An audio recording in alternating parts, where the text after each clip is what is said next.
The butler burst into the hall in a panic, announcing the master's return and urging all the servants to drop whatever they were doing to line up and welcome him. The rookie maid suddenly felt a rush of nerves. The mysterious and powerful master was finally setting foot back home. Come to think of it, it had been exactly 3 months since she joined the prestigious Sigelian family as a lowly errand girl. The lord of the house, who spent his days out on the battlefield, was finally returning in the glorious light of victory.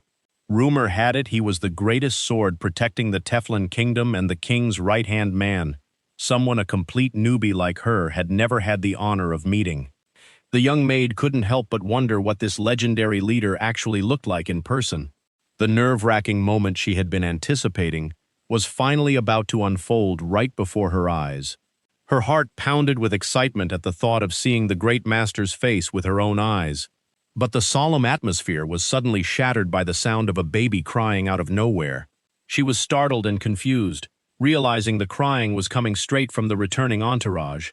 Finding it weird, she innocently whispered to a senior maid, asking if the master was a baby, only to be harshly shushed and warned not to say such reckless things unless she wanted to lose her head. She brushed it off with an awkward laugh, reassuring herself that the senior was just trying to scare her. There was no way someone could lose their head that easily. The entire line of servants bowed deeply in unison, respectfully welcoming the master back to the mansion. The butler and the other servants practically tripped over themselves to express their tearful joy at seeing him return safe and sound from the brutal war. Looking straight at Count Lecault Sigelian, she realized his face was far more intimidating and unapproachable than she had ever imagined. Feeling the overwhelming bloodlust radiating from him, she began to believe this was a man who could easily end someone's life without batting an eye. She shuddered, realizing the earlier warning was totally justified, and that a servant's life here was as fragile as a leaf in the wind. She reminded herself to stay sharp and work hard to keep this well-paying job for as long as possible. Standing nearby, the butler stammered for a good while before finally finding the courage to ask about the little creature resting in the master's arms. The maids in the back exchanged wide-eyed glances, their heads full of question marks about this uninvited little guest. The count maintained his stone-cold expression while the little bundle in his arms started wailing at the top of its lungs. The baby suddenly let out a loud burp, plunging the entire courtyard into the most awkward silence imaginable. The old butler broke into a cold sweat, nervously calling out to his master, completely at a loss on how to handle this ridiculously awkward situation. The entire crowd froze in shock as the master casually swung his arm and tossed the newborn straight into the air. Before she could even process what was happening, the maid's reflexes kicked in and she dashed forward. Watching the baby flying through the air, she let out a scream and threw herself forward, determined to catch it. She stretched out both arms, catching the little creature right as it was free-falling from above. Thanks to her god-tier reflexes, she secured the baby safely in her arms, leaving the entire servant staff absolutely dumbfounded. Still clutching the baby, Adelen cheerfully boasted to the boss that she had just pulled off an incredibly spectacular rescue. Her co-workers immediately broke into a round of applause, praising Adelen's flawless, zero-miss catch. Holding the child, Adelen blankly asked him what the next step was. He threw it. She caught it. So what did he want her to do with it now? Count Lecault Sigelian simply dropped a cold, brief command, telling her to raise it herself. The entire servant staff was completely paralyzed by the short but mentally devastating order from the lord of the house. The smile instantly vanished from Adelen's face as she stammered, questioning the master as if she couldn't believe her own ears. She was screaming internally at the sheer absurdity of being randomly stuck with a newborn to take care of, without any prior warning. The baby in her arms started wailing again, turning an already messy situation into pure chaos. The surrounding maids frantically complained to the heavens about how such a tiny thing could have such a loud voice, urging each other to find a way to quiet it down. Adelen felt entirely hopeless, realizing that in this massive mansion, not a single soul had ever been pregnant or had any experience caring for a baby. She recalled how she had thrown a celebration party 3 months ago when she got this job, a dream gig with sky-high pay, a boss who was always away, and no lady of the house to micromanage her. But that dream of an easy, high-paying job officially went up in smoke the second that baby's cry ripped through the air. Adelen painfully remembered her exhausting days of childcare at the orphanage, where she swore up and down that once she left, she would never deal with kids again. One maid frantically asked if they should give the baby a spanking to see if that would make it stop crying. The group immediately shot that down, afraid hitting it would only make it scream louder. Then someone innocently suggested giving it some diluted wine like her dad used to sleep soundly, which horrified everyone into stopping her, while another even suggested just putting it on the ground until it crawled itself to sleep. Unable to turn a blind eye to her co-workers' life-threatening ideas, Adelen reluctantly spoke up, suggesting the kid was probably just hungry. The crowd immediately let out an "ooh" of admiration, turning to praise Adelen as a seasoned childcare expert. Sensing impending trouble, Adelen vehemently denied it, insisting she was just taking a wild guess. Seeing that she wasn't married, the maids nodded in belief, but then went right back to discussing whether they should feed it leftover mutton or revert to the diluted wine plan. One girl even tried to argue that wine and breast milk were somewhat similar, leaving Adelen completely speechless at this peak logic. Adelen let out a long sigh, forced to salvage the situation before the baby became a culinary test subject. She ended up suggesting the safe bet of softening some bread in warm soup to feed the little one for the time being. Hearing this, the whole group was once again struck with awe at such an incredibly reasonable idea. Adelen cursed her own big mouth while forcing an awkward smile, trying to explain that this was just another lucky guess. Everyone showered her quick thinking with praise, before happily dragging each other down to the kitchen to prepare the soup and bread immediately. In a flash, all her co-workers vanished into the kitchen, leaving Adelen standing all alone in the middle of the room. Adelen irritably realized she had been abandoned with the baby once again, while the girls enthusiastically waved from afar, urging her to hurry up. She hurried after them, bitterly crying out to the heavens about having this burden dumped entirely on her, endlessly lamenting her lifelong curse of dealing with kids. Watching the baby obediently swallow every spoonful of bread soup and finally quiet down, the surrounding maids cheered as if they had just survived a major catastrophe. Adelen kept a straight face, but her hands expertly fed spoonful after spoonful to the happily munching baby. Seeing her co-workers gasping in awe made Adelen feel a bit awkward, since all she was doing was the very basic act of feeding a child. She comforted herself with the thought that at least she had fulfilled the boss's orders after an hour of mental torture, and then began to observe the child closely.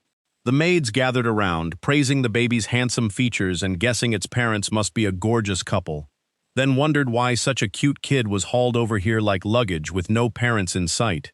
Someone guessed maybe the master took pity and brought it home, but that was instantly shut down because, given his personality, the concept of mercy simply didn't exist.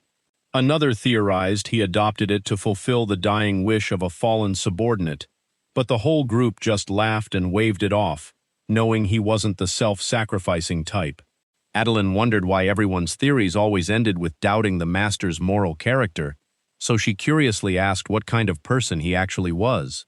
Adelen explained that even though he came back looking a bit scary and full of bloodlust, that was just his outer shell, but she suddenly felt embarrassed when the senior maids gave her a weird look.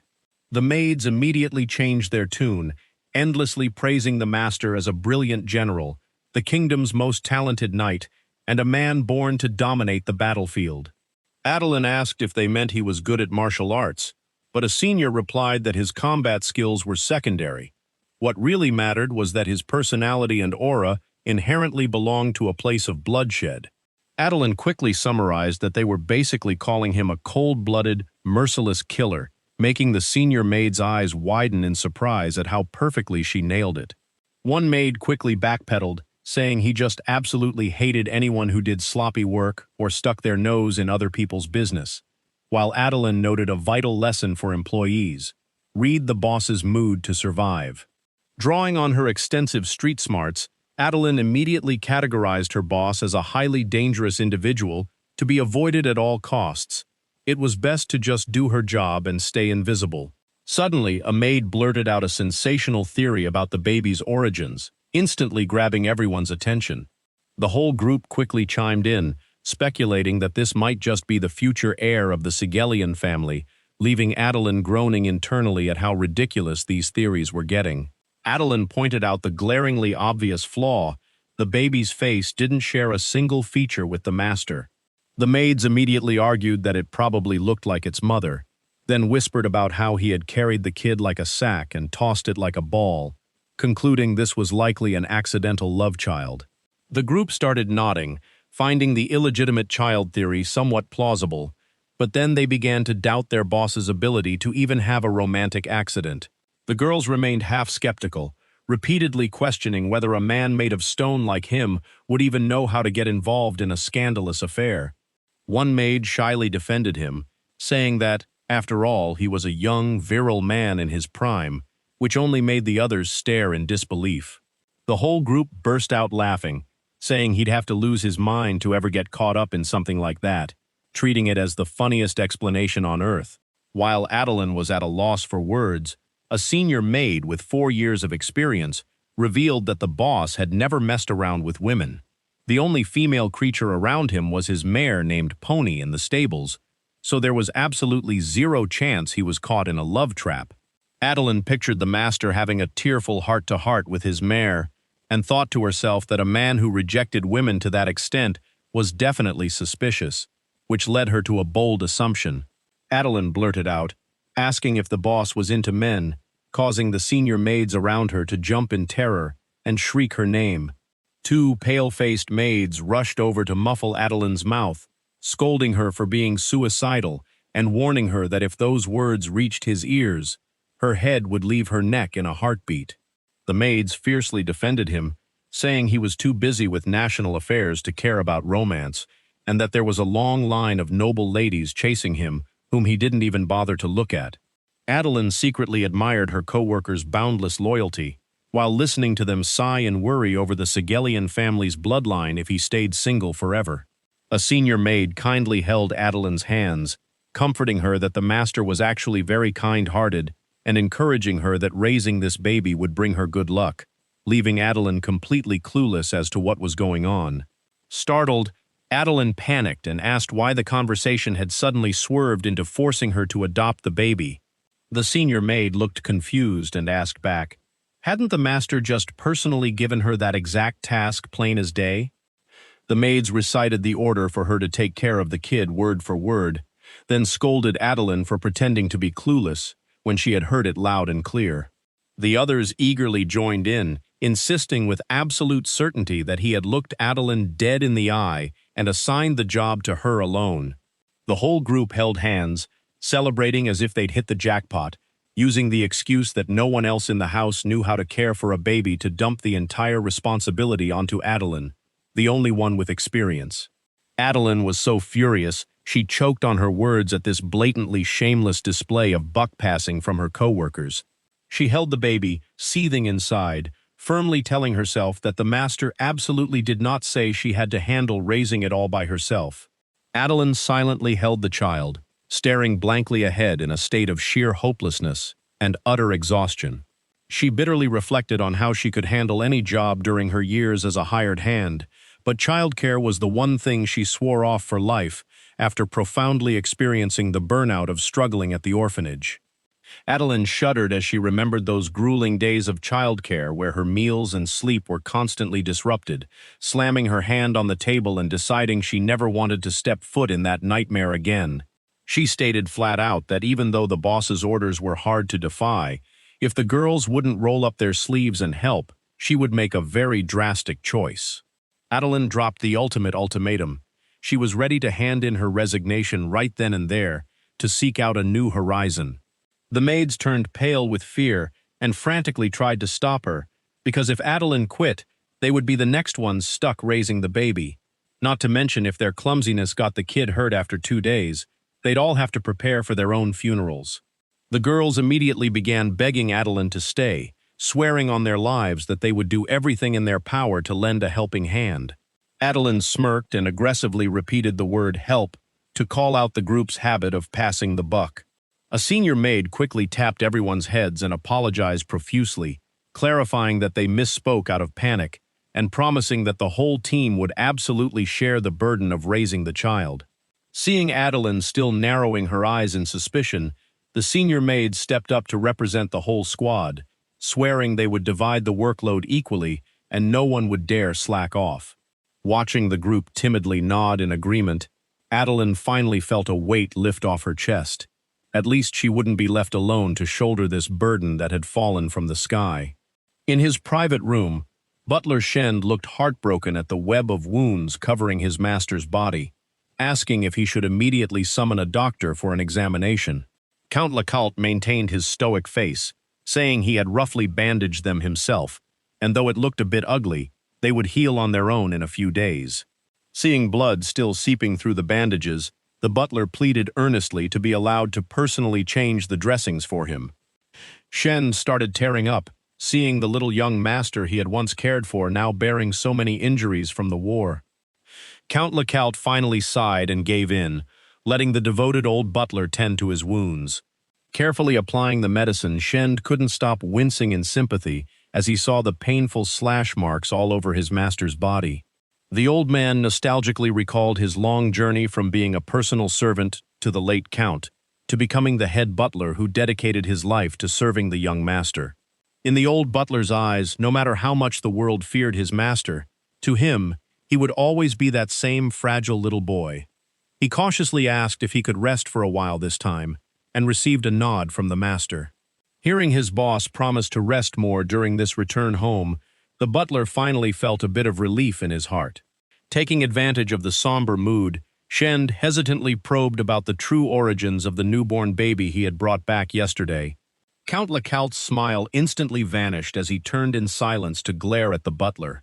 His razor-sharp gaze seemed to ask who told him to be so nosy, making the old butler jump and break out in a heavy sweat. Shend hurriedly backpedaled, saying the master could share if he wanted to, but the problem was that buying supplies and arranging care depended entirely on the baby's background. The butler internally retracted the thought of his boss being as fragile as a little boy, crying to the heavens that he had grown into a man so terrifying he was almost unrecognizable. Count Lecault coldly shut it down, stating the baby wouldn't be staying long so its background didn't matter, forcing Shen to accept that no one in the house needed to know any unnecessary details. Mentioning the little one, the lord of the house conveniently ordered the butler to bring it over immediately so he could personally check on its condition. The count wanted to see how the little creature was doing, and Butler Shend immediately bowed and went to carry out the order.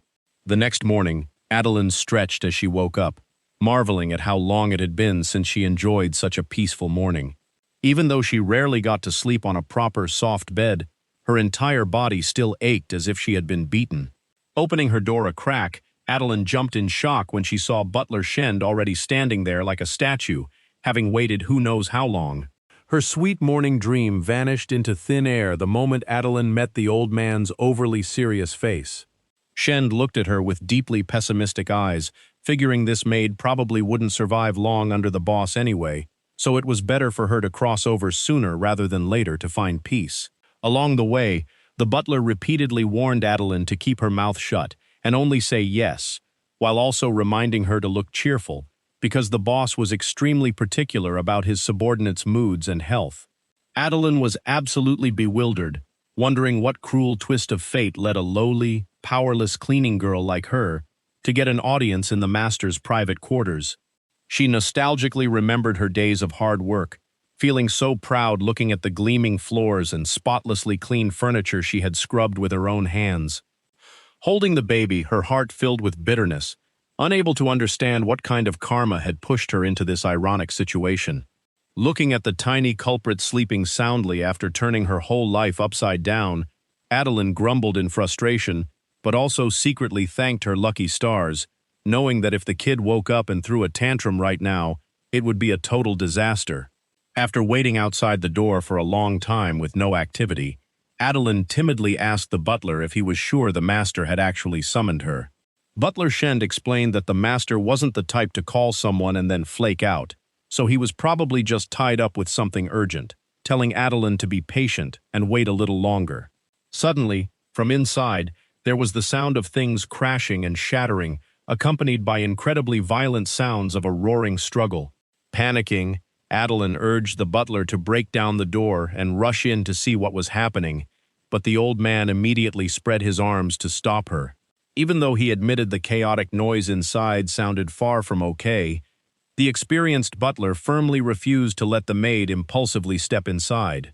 An earth-shattering crash rang out, making both of them jump out of their skin outside the door. Trembling, Adelen realized there was a literal life-or-death battle going on inside, frantically asking if the boss's life was in danger. Sweating bullets, the butler stammered a reassurance that he'd probably be fine, which only made Adelen panic more at how incredibly unsure his answer sounded.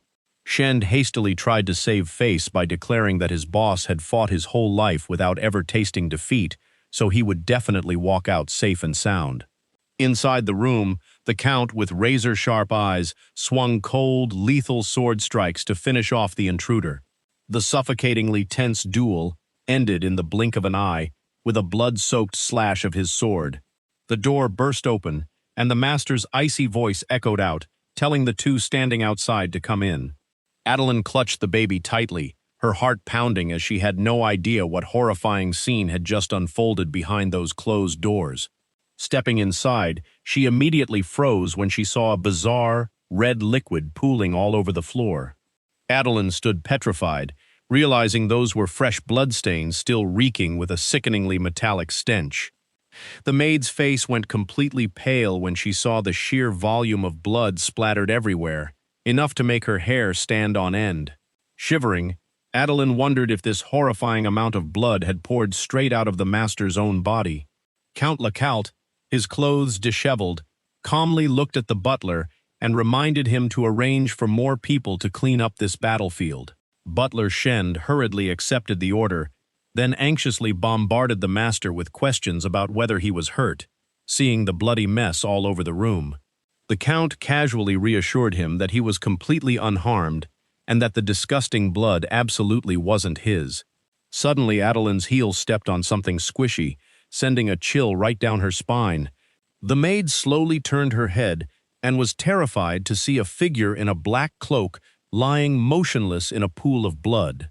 Adelen let out a blood-curdling scream, frantically announcing that there was a dead body right behind her. The butler jumped and called out Adelen's name while she tremblingly pointed at the unmoving bundle of a person. The master nonchalantly confirmed the guy had been dead for a while since he personally just sliced right through his vital spot. Adelen suddenly saw the corpse twitch slightly, making her stammer a question in absolute terror. At that exact moment, a jet of fresh blood spurted straight up from the corpse, right before the young girl's eyes. Witnessing a sequence of images beyond her mental capacity, a sea of blood, a twitching corpse, and a blood-drenched sword, Adelen couldn't handle the visual shock and passed out cold right on the spot. The Count coldly ordered the butler to clean up the mess and get out of the room immediately. A while later, he sat leisurely sipping tea on the sofa while Butler Shend held the newborn baby, who was sleeping like a log right next to him. The old butler glanced at the maid, lying unconscious on the floor, and informed the master that it looked like she was about to come to. Count Lecault simply dropped a brief sentence, telling the butler to wake her up. Shend gently patted her and called out to see if Adelen had regained any consciousness yet. Butler Shend smiled brightly while holding the little one, happily welcoming the girl who had just opened her eyes and gathered her wits. Adelen groggily regained her bearings, blankly staring at the old butler's familiar face. The butler joyfully informed the master that Adelen was awake, breathing a sigh of relief because he thought she had fainted for good after that massive scare. Adelen hazily remembered what had just happened and mumbled the master's name. Looking up at the sofa, she froze in horror when she saw the powerful master sitting cross-legged with a regal aura, staring dead at her. Adelen shuddered in sheer terror, realizing she was sprawled out on the floor right in front of the most dangerous man alive. She scrambled up in a panic and dropped to her knees to beg for her life, profusely apologizing because she assumed passing out in front of the boss was a crime punishable by a firing squad. Count Lecault frowned at the maid's over-the-top reaction, a massive question mark plastered across his forehead. Butler Shend quickly waved his hands to reassure her that it really wasn't that serious, and told her to just calm down first. The unavoidable commotion caused the baby in the butler's arms to start whimpering and squirming awake. The baby started hiccuping in bursts, signaling that an audio protest was about to kick off. Adelen jolted, realizing the little troublemaker was officially wide awake. Shend awkwardly tried to soothe it, completely baffled as to why the little bundle that had been sleeping so soundly was suddenly getting ready to cry. The old butler explained that he only brought the baby in here because the master called for it, then frantically begged the little guy to please hold it in for a second. Unable to endure the baby's ear-piercing sound system that was louder than a war horn, Adelen hastily told the butler to hand it over for her to handle. Taking the baby, Adelen instantly switched to an incredibly sweet tone to coax the little fluff ball into stopping its tears. The girl gently rocked her body and softly shushed in rhythm to soothe the newborn's mood. Thanks to her gentle voice combined with flawless comforting techniques, Adelen quickly extinguished the little one's tantrum. The baby stopped crying immediately and lay perfectly still in her arms, returning a bizarre silence to the entire room. Both Count Lecault and Butler Shend stared at each other in disbelief at the ultimate conflict resolution display they had just witnessed. The old butler's jaw dropped, unable to believe his eyes as the baby quieted down in a split second, with just a few sweet words from Adelen. The Count softly asked for the maid's name, and Shend proudly introduced her as Adelen, whom he had personally interviewed and hired for the mansion. Butler Shend spared no compliments, declaring that Adelen was born a natural genius in the art of soothing and raising infants. Shend clicked his tongue in regret that such a top-tier childcare prodigy had ended up in a family with no kids, while Count Lecault nodded in agreement that she indeed had a real knack for it. The old butler couldn't stop gloating about his excellent eye for talent, while Adelen internally cried out to the heavens in despair. Adelen bitterly told herself this wasn't some God-given talent, but a hard-earned survival instinct forged from days of running herself ragged, caring for a whole herd of kids at the orphanage. She melancholically recalled the deadly vow she made when leaving the orphanage, that she would never babysit anyone else's child but her own, and wondered what kind of twisted fate had dragged her right back into this pit. Suddenly, the Count spoke up to reassure her, saying that since she was scared out of her wits earlier, he promised he wouldn't let such bloody scenes happen in front of her eyes ever again, leaving Adelen staring in pure shock. Trembling, Adelen asked if his promise to prevent bloody scenes meant that similar horrifying events were still allowed to happen in general. Butler Shend chimed in with a laugh, saying it was highly likely, but casually bragged that the frequency of assassin break-ins had dropped by over half compared to the late Count's time, proving the Sigelian family's security was much tighter nowadays. Adelen stood frozen, wondering how the old man could be so tearfully proud of an achievement that sounded so fundamentally wrong.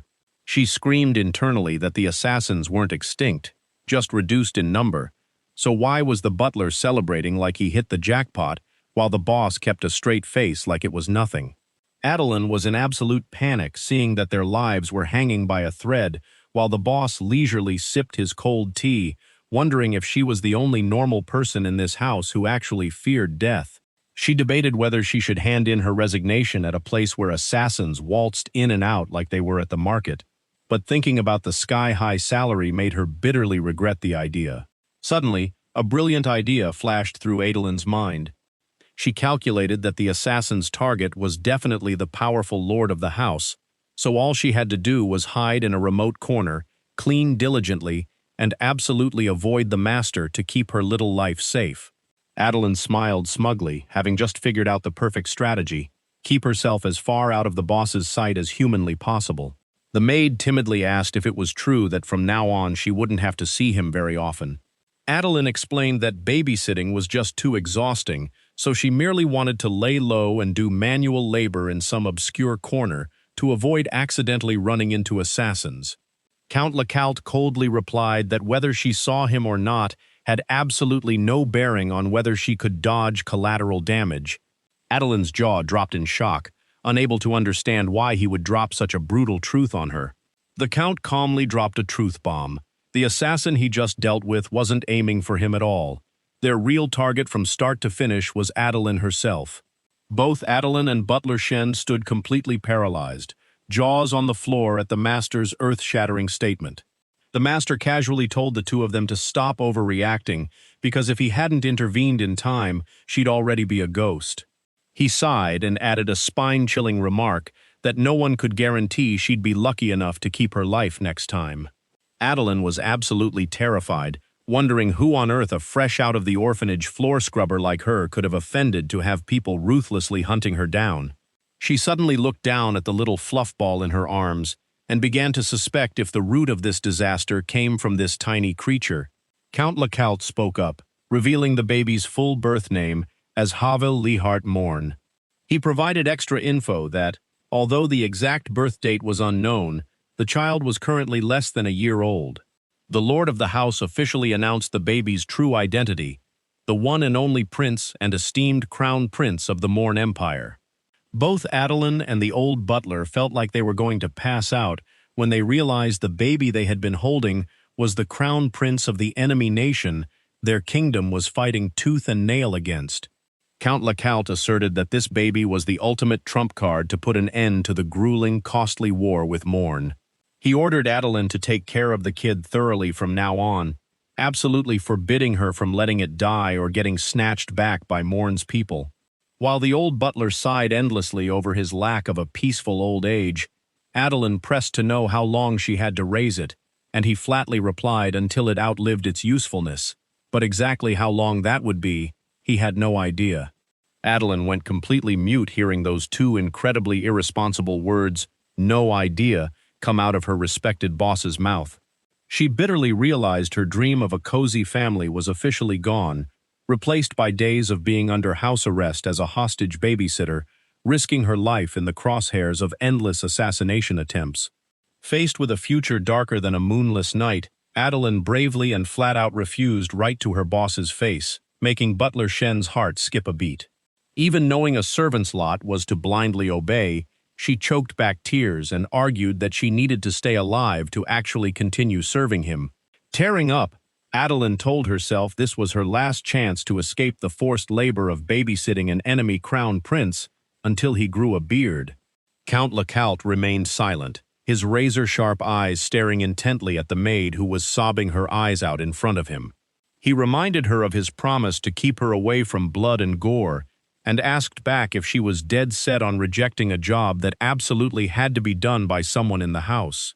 Crying but stubborn, Adelen asked why that someone absolutely had to be her, then decisively demanded to submit her resignation right then and there.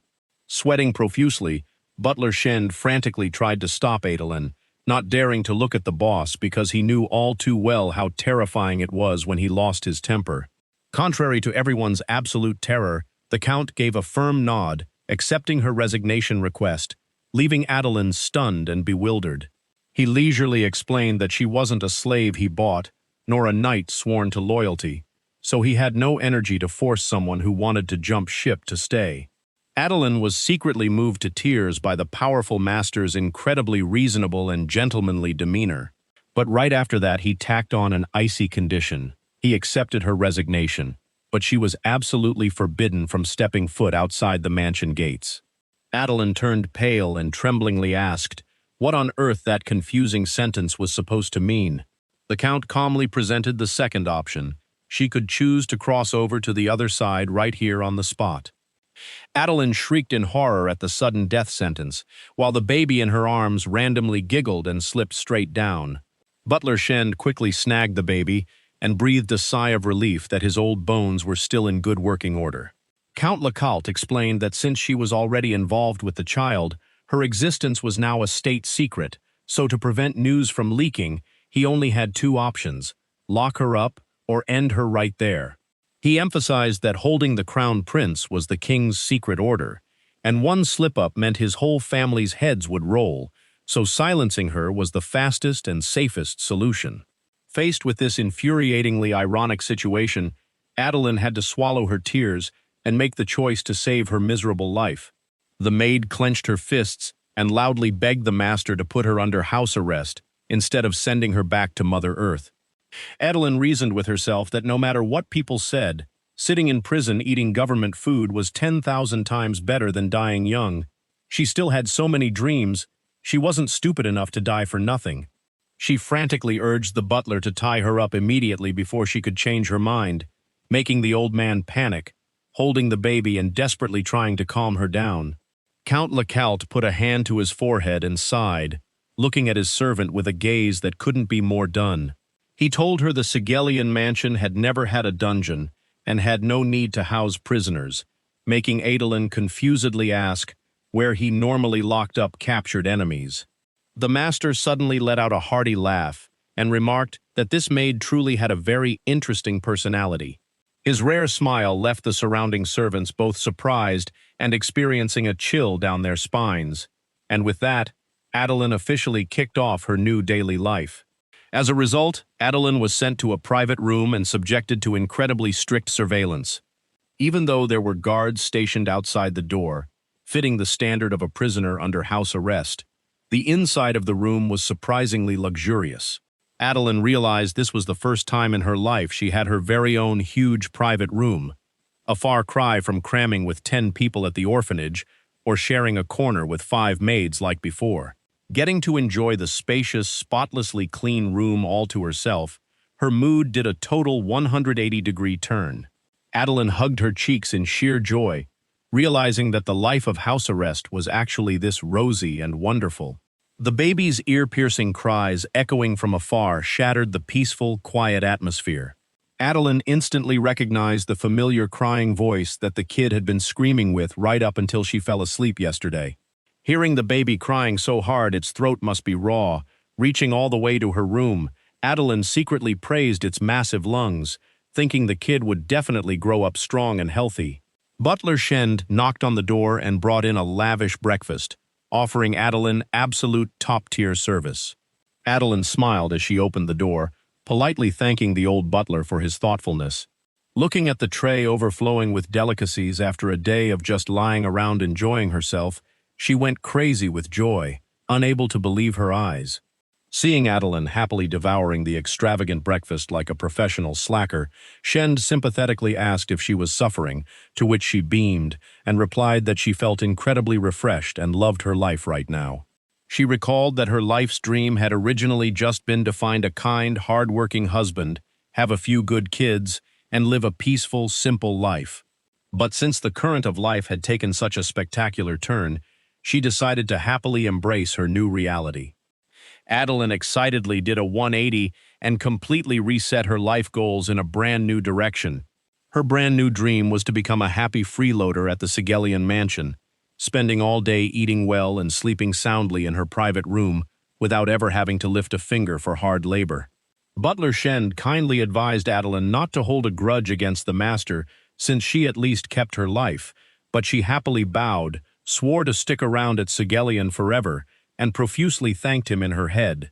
Adelen sat at the dining table, happily clasping her hands to thank the heavens for the incredibly delicious meal. While chewing loudly, Adelen listened to the butler curiously ask why she hated babysitting so much when the nanny's salary was sky-high, on par with the head maid or head chef. Adelen explained that being a nanny meant zero chance of getting married, while her goal here was to grind for money to build her dowry. Hearing this, Shend nodded in agreement, because by the time a child was raised, a woman's youth was already gone. Uncle Shend sighed bitterly, saying that dedicating your whole life to your master was glorious, but cost you your own youth, making Adelen notice a massive contradiction between his words and his facial expression. The baby's endless crying soundtrack continued to echo straight into the dining room. While sleeping like the dead in the middle of the night, Adelen suddenly jolted awake, sensing a strange aura in the room. She opened her eyes wide in terror, realizing there was a looming figure standing right inside her bedroom. Adelen broke into a cold sweat, panicking and wondering if it was time for the assassin's night shift again. Too terrified to care, Adelen groveled on the bed, crying and begging for her life, insisting she was clueless about everything, but if they spared her, she would spill every single thing she knew. A familiar, deep, cold voice echoed back, asking if he should just send her to the afterlife right now. Adelen froze, realizing that ice-cold voice belonged to none other than the Supreme Master. She hurriedly tried to save face, saying she was just sleep-talking nonsense just now. She forced a totally awkward laugh and stammered that a country bumpkin like her wouldn't have any valuable information in her head to confess anyway. Count Lecoult calmly and smoothly listed off the baby's hair and eye color. Standing with his back turned in the dark, he went on to list the estimated age, the day the baby was brought to Sigelion, who brought it, and its current location, asserting that everything she knew was vital, national-level intelligence. Adelen's face drained of all color. She shivered uncontrollably as she realized the sheer severity of the situation. She clutched her face in despair, realizing that everything from her dream of getting married to her fantasy of being a happy freeloader for life had officially turned to dust. She sniffled, pitying herself for her miserable fate. She lacked parents to begin with, and now even her pathetic life was about to vanish. Count Lecoult coldly ordered her to follow him because there was an incredibly important matter that required her to step in and resolve. Thinking the boss was taking her to the executioner to be beheaded, Adelen despairingly told him to just chop her head off right there in bed, ready to stretch her neck out as far as possible so he could easily swing his sword. The master stood completely paralyzed, speechless at his servant's incredibly bizarre neck-stretching death wish. Count Lecoult irritably asked when he ever said he was going to kill her, which made Adelen furiously snap back that he had literally just threatened to kill her a second ago, scolding him that if he kept flipping his words like a pancake, he'd soon lose all his hair and go bald. Hearing the highly damaging word bald, the master's face darkened, and he seriously started considering whether he should actually send this girl to the other side. The Count coldly explained that if he wanted to execute her, he wouldn't have wasted time coming all the way here, then irritably demanded she stop crying instantly because she was giving him a massive headache. Adelen was bewildered, realizing the boss wasn't here to take her life, and couldn't help but wonder what on earth he was plotting. Count Lecoult pointed decisively, ordering Adelen to go take care of the newborn baby immediately, right this second. Adelen's eyes widened in shock at the Lord's totally unexpected 180-degree turn. The Count, with a look of pure defeat, lowered his voice and begged her to hurry up and save the situation with the crying baby. Adelen stood completely frozen, looking at the powerful man in front of her with an expression that said she was totally done. Count Lecoult held his throbbing forehead, urging her to just quiet the kid down first, and then he'd agree to whatever terms she wanted to negotiate. Adelen blankly repeated the word negotiate as if she couldn't believe her ears. The master grabbed her arm and dragged her along, casually telling her to think up her demands on the way. Adelen was in an absolute state of panic, completely clueless about what the hell was happening right in front of her. Being dragged step by step, she tearfully begged the boss to please slow down a bit before she twisted her ankle. Down the hallway, a servant was frantically begging the little terror to let go of his expensive wig that was about to be yanked right off. The newborn was shrieking and clutching the collar for dear life, while the servant cried out for help in pure agony. Adelen looked over hesitantly, asking the boss if they should prioritize saving the life of that servant who looked like he was about to choke to death. As soon as the servant saw Adelen appear, he rejoiced like a drowning man finding a lifeline, calling out for help with absolute desperation. Adelen immediately used her sweet tone to coax the little one into letting go and obediently diving into her arms. The entire crowd breathed a sigh of relief when they saw the baby finally lying peacefully asleep in Adelen's arms. Adelen gently laid the little bundle down on the bed, confirming that the kid was officially deep in dreamland. The other maids clutched their chests in joy, feeling an ecstasy no different from escaping the jaws of death. Count Lecoult turned and told the butler to go get some rest, receiving a deeply respectful thank you from the old man. The butler, tears welling up in his eyes, called out Adelen's name with deep emotion. The old man tightly grasped Adelen's hands, endlessly praising her as the final ray of hope that saved the entire Sigelion family. The servant staff cheered in pure ecstasy, clapping and hyping Adelen up because they had just been liberated from the nightmare of babysitting. Adelen was baffled, wondering why everyone was so visibly thrilled to effortlessly dump this massive burden onto her. She started smelling danger and grew suspicious. Adelen turned pale, wondering if this was a sweet trap that had already been set for her. The lord of the house stood nearby and quietly remarked that the child seemed very attached to her and had a special fondness for her.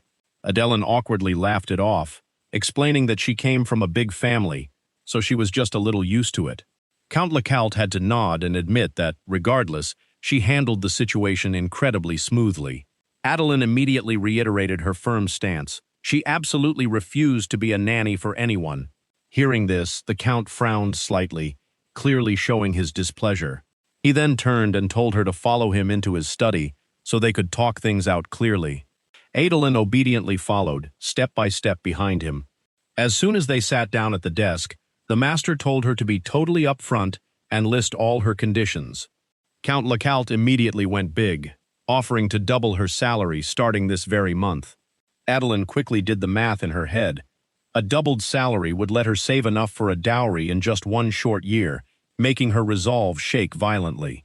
She gulped loudly, realizing this number was way too tempting to easily close her eyes and ignore.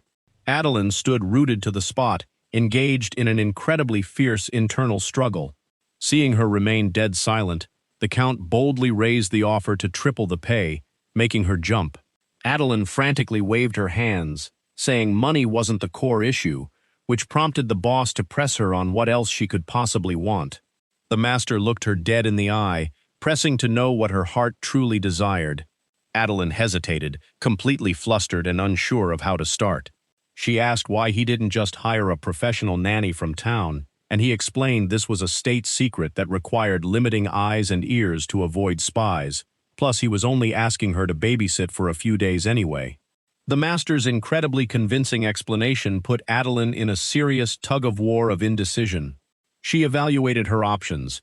If she quit to find a new job without a recommendation letter, her pay would hit rock bottom, and being an orphan with no guarantor meant she would struggle endlessly.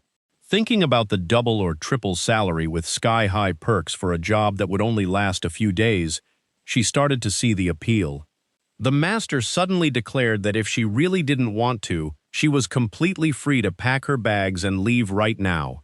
Adelen asked to confirm that she was really free to go, and he nodded, but tacked on that if she died out there at someone else's hands, he absolutely wouldn't take responsibility. Count Lecault insinuated that once she stepped out the gate she could be killed by assassins, or he might have to personally silence her himself. Adelen was seething internally, rendered speechless by this incredibly blatant threat. On the outside, the Count acted tough and unyielding, but deep down, he was actually burning with anxiety. Adelen timidly asked again if it would be okay if she really only had to babysit for a few short days. Count Lecault cheered internally, firmly asserting that no matter how few days she worked, he would still pay the full triple salary. Adelen was shocked that the boss was actually willing to shell out triple pay without batting an eye. Seeing her still hesitating, he quickly held up another finger, bumping it to quadruple, and urged her to lock it in fast before he had a heart attack from the suspense. Adelen panicked and waved her hands, saying she wasn't complaining it was too little, while he rushed her to nod quickly before he popped his thumb out and raised the price again. The girl sheepishly said, taking that much would shorten her lifespan. She was already beyond grateful just to accept double the pay. Count Lecault was utterly amazed because people usually only wanted to demand more. He'd never seen anyone voluntarily ask for a 50% cut, so he started a 5-second countdown for her to make her final decision. Adelen resolutely confirmed that she was completely satisfied with double the salary and had no further demands. Adelen thought to herself that she had seen too many people lose their lives to bottomless greed, so as a commoner mixed up in Morn's grand affairs, she absolutely had to know when to stop to keep her head on her shoulders. Count Lecault stated sternly that this was about the Sigelian family's honor and a royal mission that allowed zero mistakes. All the heavy responsibilities were fully factored into the salary she was receiving. Adelen looked at the master in front of her and suddenly felt a strange emotion welling up in her heart. Through every firm word he spoke, she could somewhat feel the crushing weight of the responsibilities he had to carry on his back his entire life. She understood the terrifying pressure crushing him since the day he was born, having to bear the title of sole heir and steer the entire family using only a blood-soaked sword. Adelen obediently agreed to the double salary, having deeply realized the importance of both the family's honor and the royal secret order. She smiled and told herself that, from now on, she could be considered a piece of the Sigelian family under the Teflon kingdom. A few days later, Adelen asked in a caring voice when she saw the newborn baby starting to stir awake. She gently grumbled that the kid slept like a log early on, only to open its eyes in the middle of the night when no one in the house was awake to play with it. Adelen smiled and teased that the kid was definitely waking up at this hour on purpose to torture her sleep. The baby flashed a wide, gummy smile, showing off an adorableness that made it impossible for anyone to stay mad. Adelen's heart melted, completely surrendering to the little bundle's cuteness.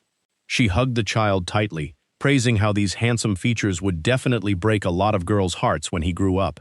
Adelen guessed the kid was thirsty, so she prepared to get some warm water for him to drink.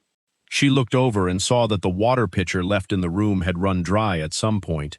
She told the baby to lie still and keep quiet, then picked him up to head down to the kitchen for warm water. Suddenly, Adelen froze in terror as she realized an incredibly unnatural presence was lurking in the pitch-black darkness. Trembling, Adelen called out, asking who on earth the stranger looming before her eyes was. She was about to open her mouth and scream the master's name, but the intruder silenced her in a flash.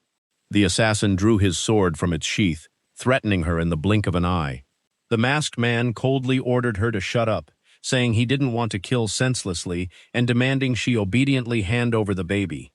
Adelen realized in horror that this guy's ultimate goal was to snatch the child from her arms. She briefly thought that if she obediently handed the baby over, he might spare her life, but then her mind was flooded with hesitation.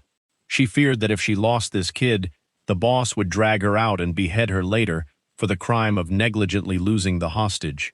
Adelen was caught between a rock and a hard place, realizing that whether she handed him over or kept him, the door to death was wide open, welcoming her.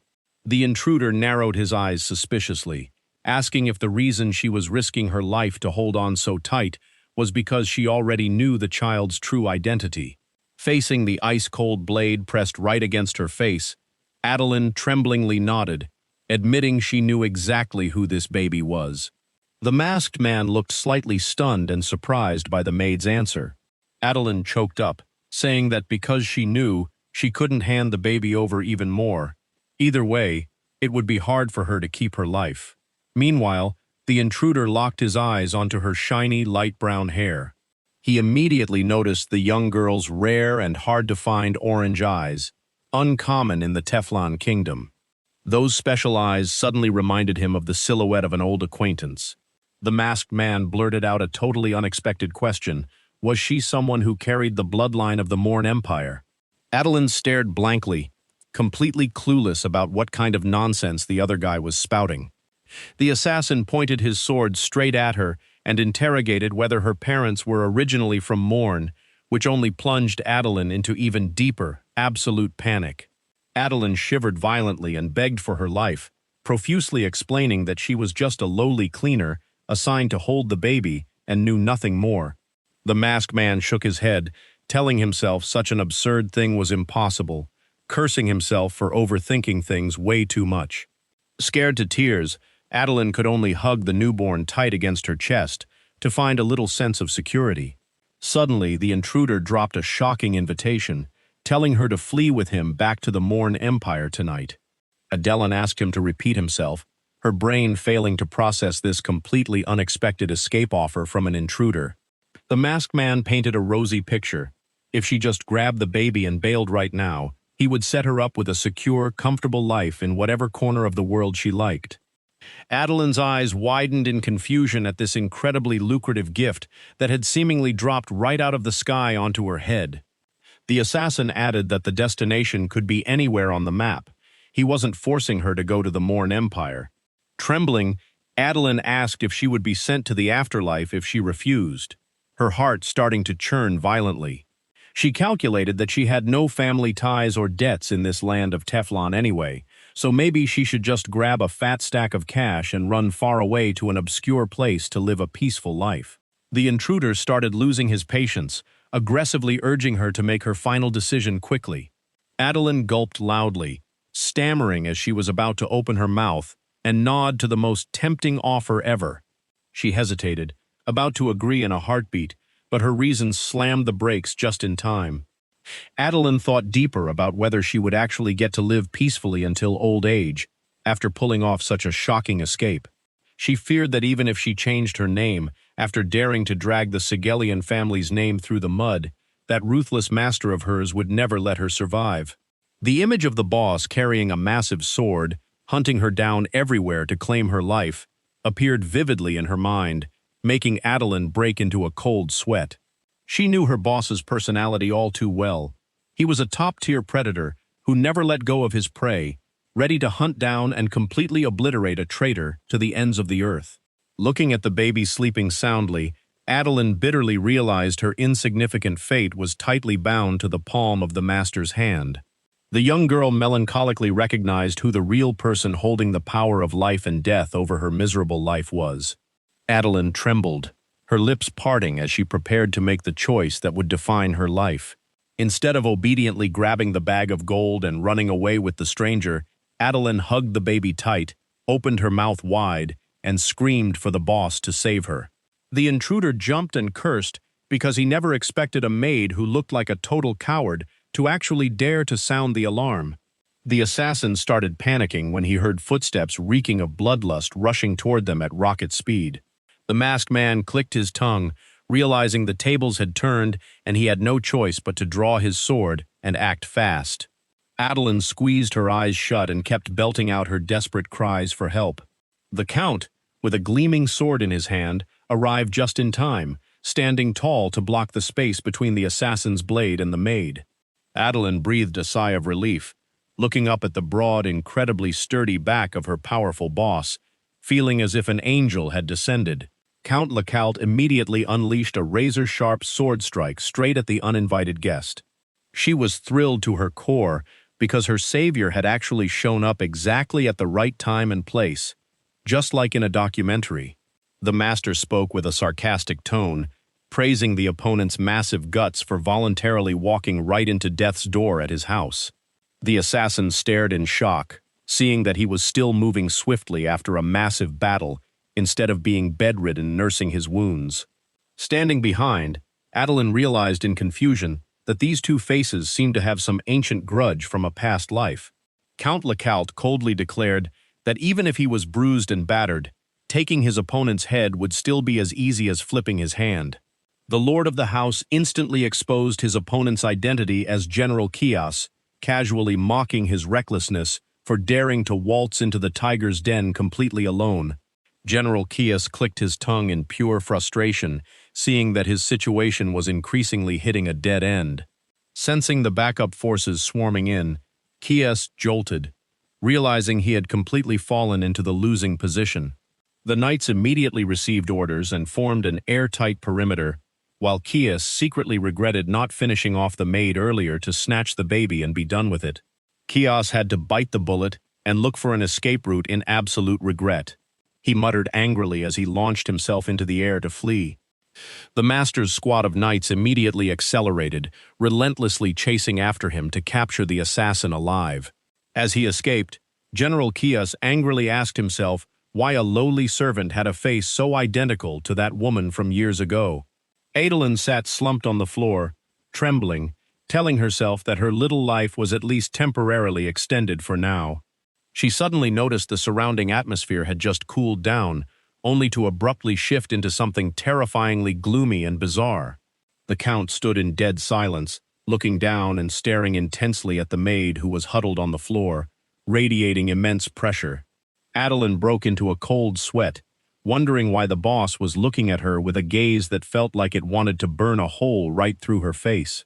She forced a totally awkward smile and stammered, calling out to him.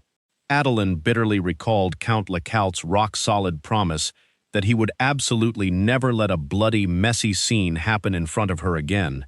She was choking on her frustration because right after his grand speech, blood was once again pooling all over the floor. Adelen irritably wondered why he was shooting daggers at her when she should clearly be the one throwing a tantrum here. Count Lecout coldly exposed her, saying he had stood outside and watched the entire moment where she weighed whether or not to betray him. The master leisurely announced that he was seriously calculating whether to execute her to silence her or grant her a way out. Adelen was completely paralyzed by the ice-cold, emotionless threat of a purge from the boss. She instantly dragged herself over, hugged his leg tight, and began an ultimate, top-tier performance of begging for her life. Adelen profusely apologized and swore to the heavens she would never dare let the spark of rebellion cross her mind ever again. With one arm holding the baby and the other clinging to her boss's pant leg, the maid cried tragically, begging him to open his merciful heart and pity her enough to trust her one more time. Count Lecout stood with his arms crossed, coldly watching his servant's desperate crocodile tears. Adelen's sorrowful wails echoed like a siren down the empty hallway. She started imagining a future where Butler Shen stood teary-eyed in front of a tombstone engraved with a memorial to her short, miserable life. Adelen sobbed and hiccuped, carrying a grievance she couldn't express to anyone. Her screaming and crying at ear-shattering volume made the lord of the house massage his temples because it was giving him a massive headache. Unable to endure this auditory torture for another second, the Count defeatedly told her to hurry up and stand up, for his sake. Still hiccuping, Adelen blankly blinked and looked up at him. Hearing the boss irritably repeat the order to stand up immediately, she fearfully and quietly mumbled a, "Yes, sir." But Adelen winced, realizing her legs were completely paralyzed after cowering in sheer terror, making it impossible to lift herself up. Seeing her boss's eyebrows start knitting tightly in annoyance, Adelen panicked, apologizing endlessly while punching her striking legs. She tearfully whispered, begging her traitorous legs to please just listen to her this one time.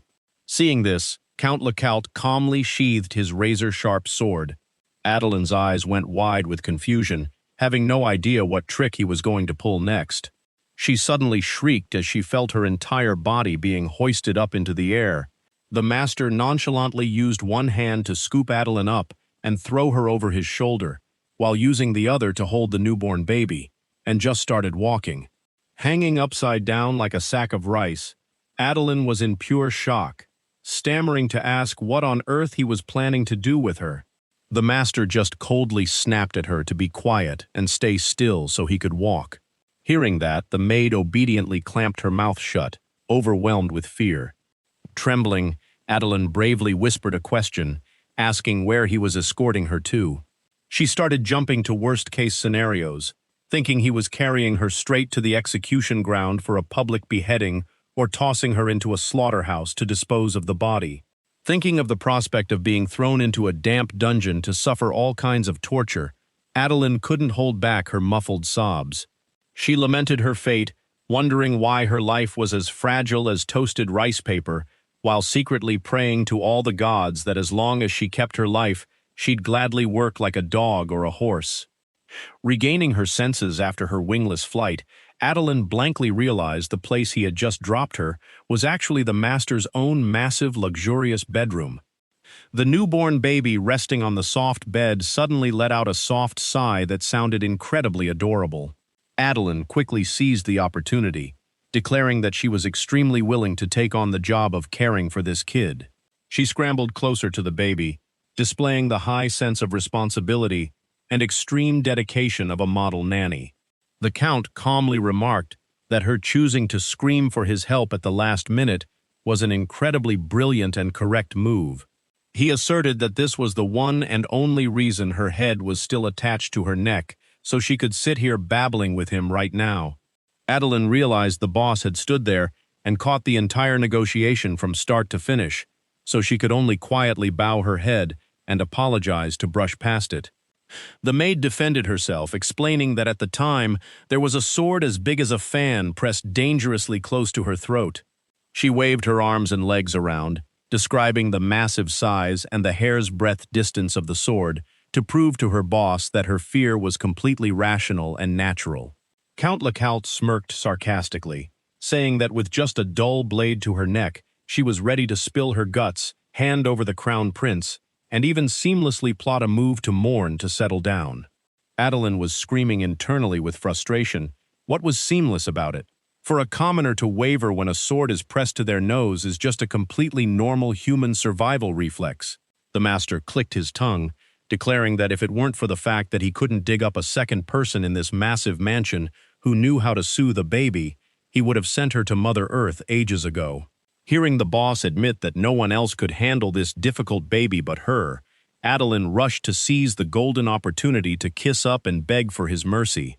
She hugged the baby and put on the most flawless, pitiful face, pretending to whisper instructions to the baby to behave when she was gone, aiming a psychological blow right at her boss's compassion. He sighed, admitting he couldn't execute her because just thinking about having to interview for a new nanny made his head want to explode, causing Adelen to instantly beam and flatter him as a brilliant and wise leader. However, the Count delivered a firm final word. He would never put his full trust in someone with a track record of plotting treason like her. The lord of the house put a hand to his chin, calculated for a few seconds, and nonchalantly made the shocking decision that from now on, she had to pack her things and move in to share a room with him. Adelen's jaw dropped, frozen by the forced cohabitation order, while he briefly explained that he could only sleep well if he kept her in his sights 24/7. Seeing her hesitate, about to throw a fit and refuse, the Count told her to think of any other plan that would both keep her alive and earn his absolute trust. Adelen was instantly rendered speechless, unable to squeeze out a single word to argue back. The maid could only force a bitter smile, realizing she had no way out but to bite the bullet and accept sharing a room with the most terrifying boss in the kingdom. Adelen felt a chill down her spine, thinking about how facing the man who held the power of life and death over her every single day was like sitting on hot coals, not to mention the gossipy mouths of the mansion staff would definitely weave 1,001 shocking dramas. Adelen pictured the scenario of being the talk of the town, then told herself that if she opened her mouth to refuse now, the boss definitely wouldn't let her live in peace. She held her head in despair, seeing that refusing meant certain death, silently lamenting why her fate kept falling into these inescapable, tangled messes. Adelen timidly mustered the courage to ask how long she would have to be planted in this room. Count Lecault brought a hand to his chin, thought for a beat, and calmly replied that it would be until he saw fit, casually adding a comforting remark that he wasn't going to make her stay forever, so there was no need to be afraid. Adelen choked on her frustration because he acted like he was bestowing a grand favor for something obvious, so she pressed him for a specific estimated time frame. The master let out a faint chuckle, then asked back if she thought he had the free time to go capture an enemy crown prince just to raise it like a baby for the rest of his life. He leisurely revealed that this newborn was actually just juicy bait to catch that General Kias from earlier. Adelen's eyes went wide, stunned by the naked truth that had just been uncovered. She was horrified to realize the innocent little creature in her arms was actually a highly dangerous ticking time bomb.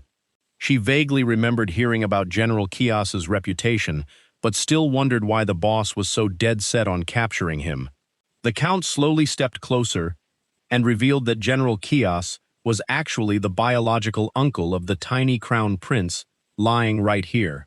Adelen stared blankly, taking a few seconds for her brain to process this unimaginable amount of information.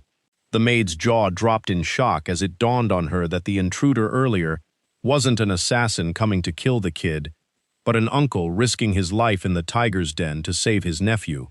Adelen suddenly felt the story was overwhelmingly touching, secretly feeling a surge of admiration for the brave uncle who dared to charge alone into danger.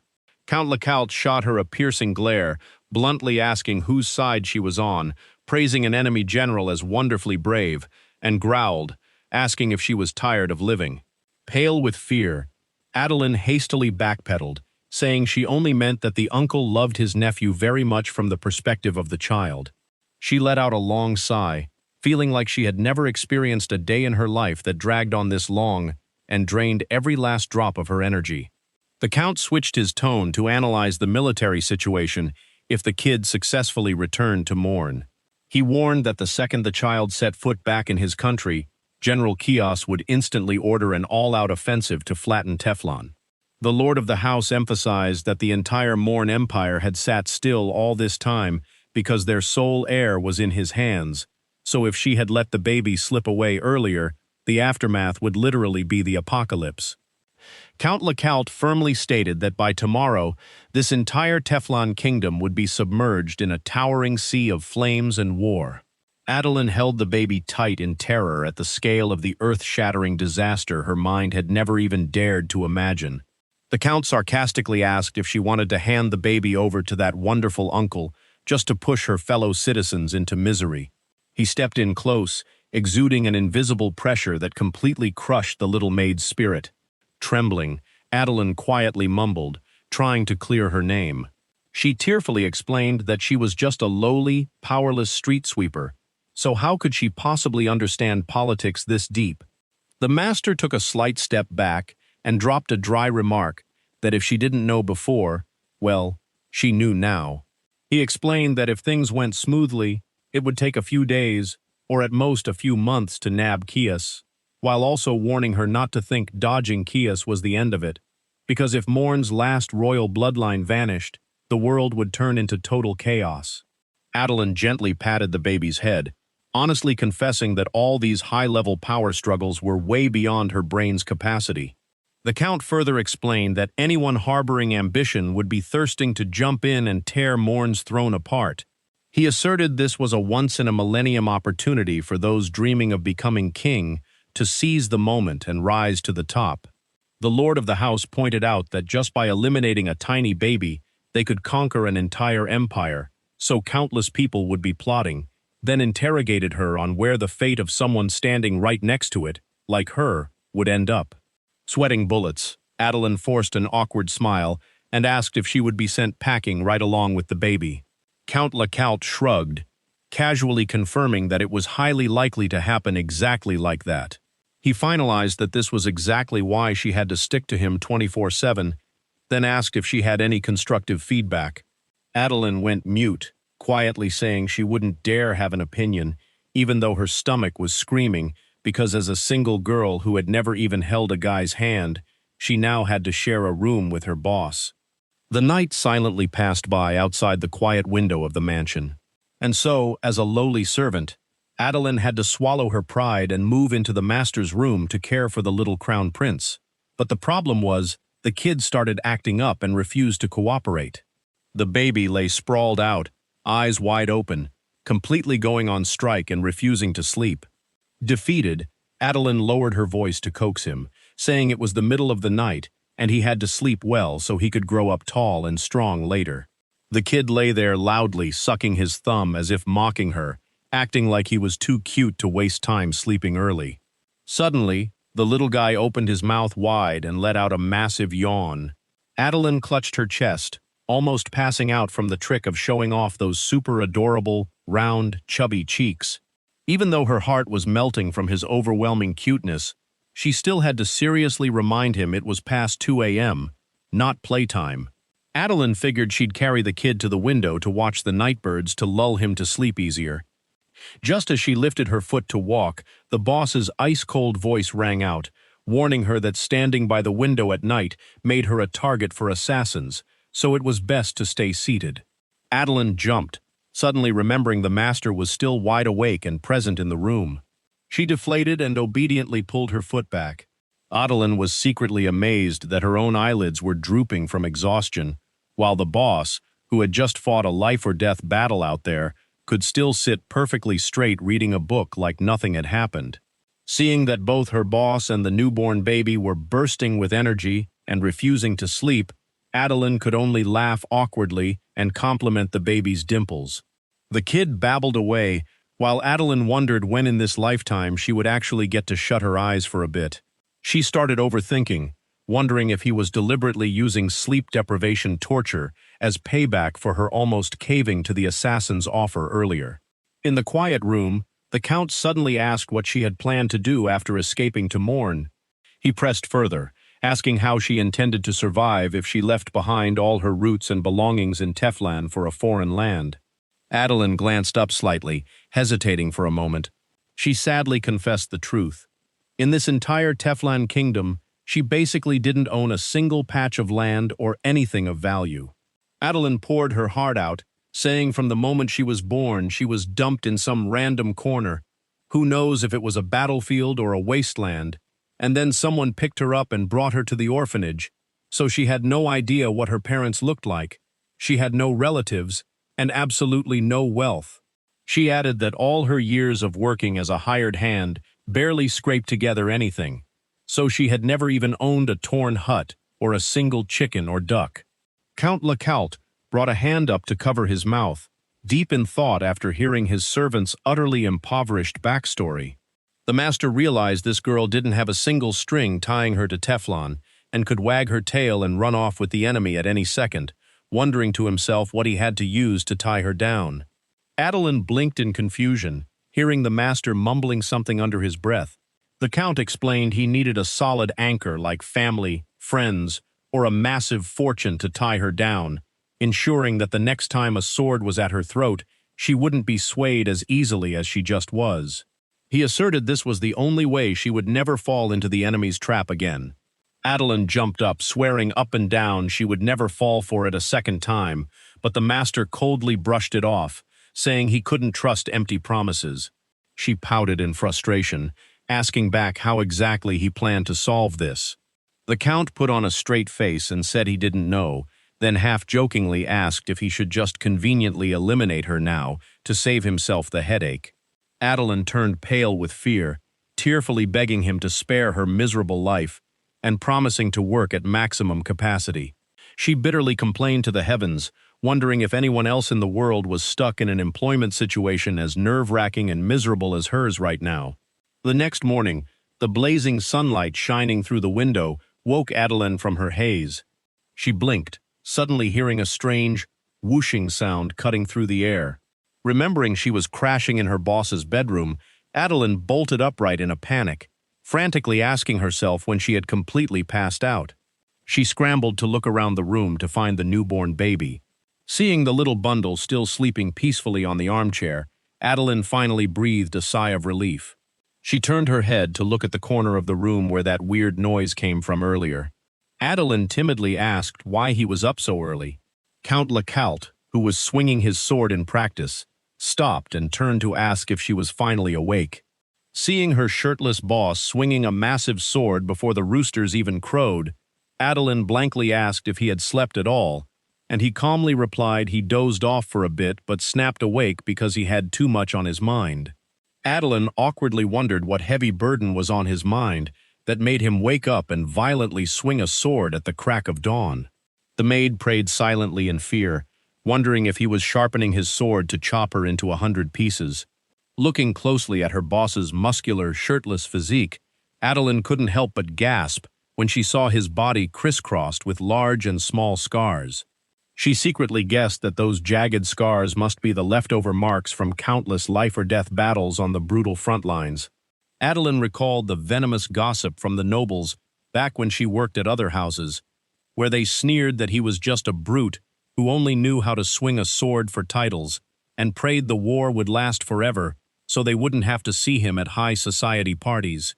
Even though she admitted she was uneducated and knew nothing of war, Adelen still felt it was unfair, thinking that if it weren't for people risking their lives on the battlefield like him, where would those nobles get the peace to sit around spitting poison?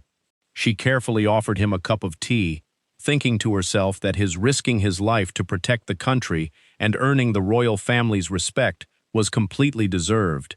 Seeing the fresh wound still oozing blood, Adelen felt a pang of sympathy, realizing he had taken quite a heavy hit this time around. Count Lecault leisurely pulled the two sides of his dress shirt together, getting ready to button it up. Seeing his servant staring blankly at him, the master asked what was wrong, causing Adelen to jump and vehemently deny anything was up.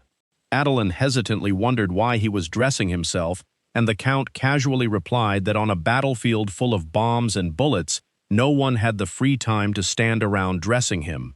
He suddenly brought up last night's conversation and asked what could anchor her to stay in the Teflon kingdom forever. Seeing Adelen insist she would never waver again, the lord of the house still firmly pressured her to seriously think of something as precious as her own life, that she would never give up. Adelen was completely flustered because, rummaging through her entire body and memories, she didn't possess any such item or family member.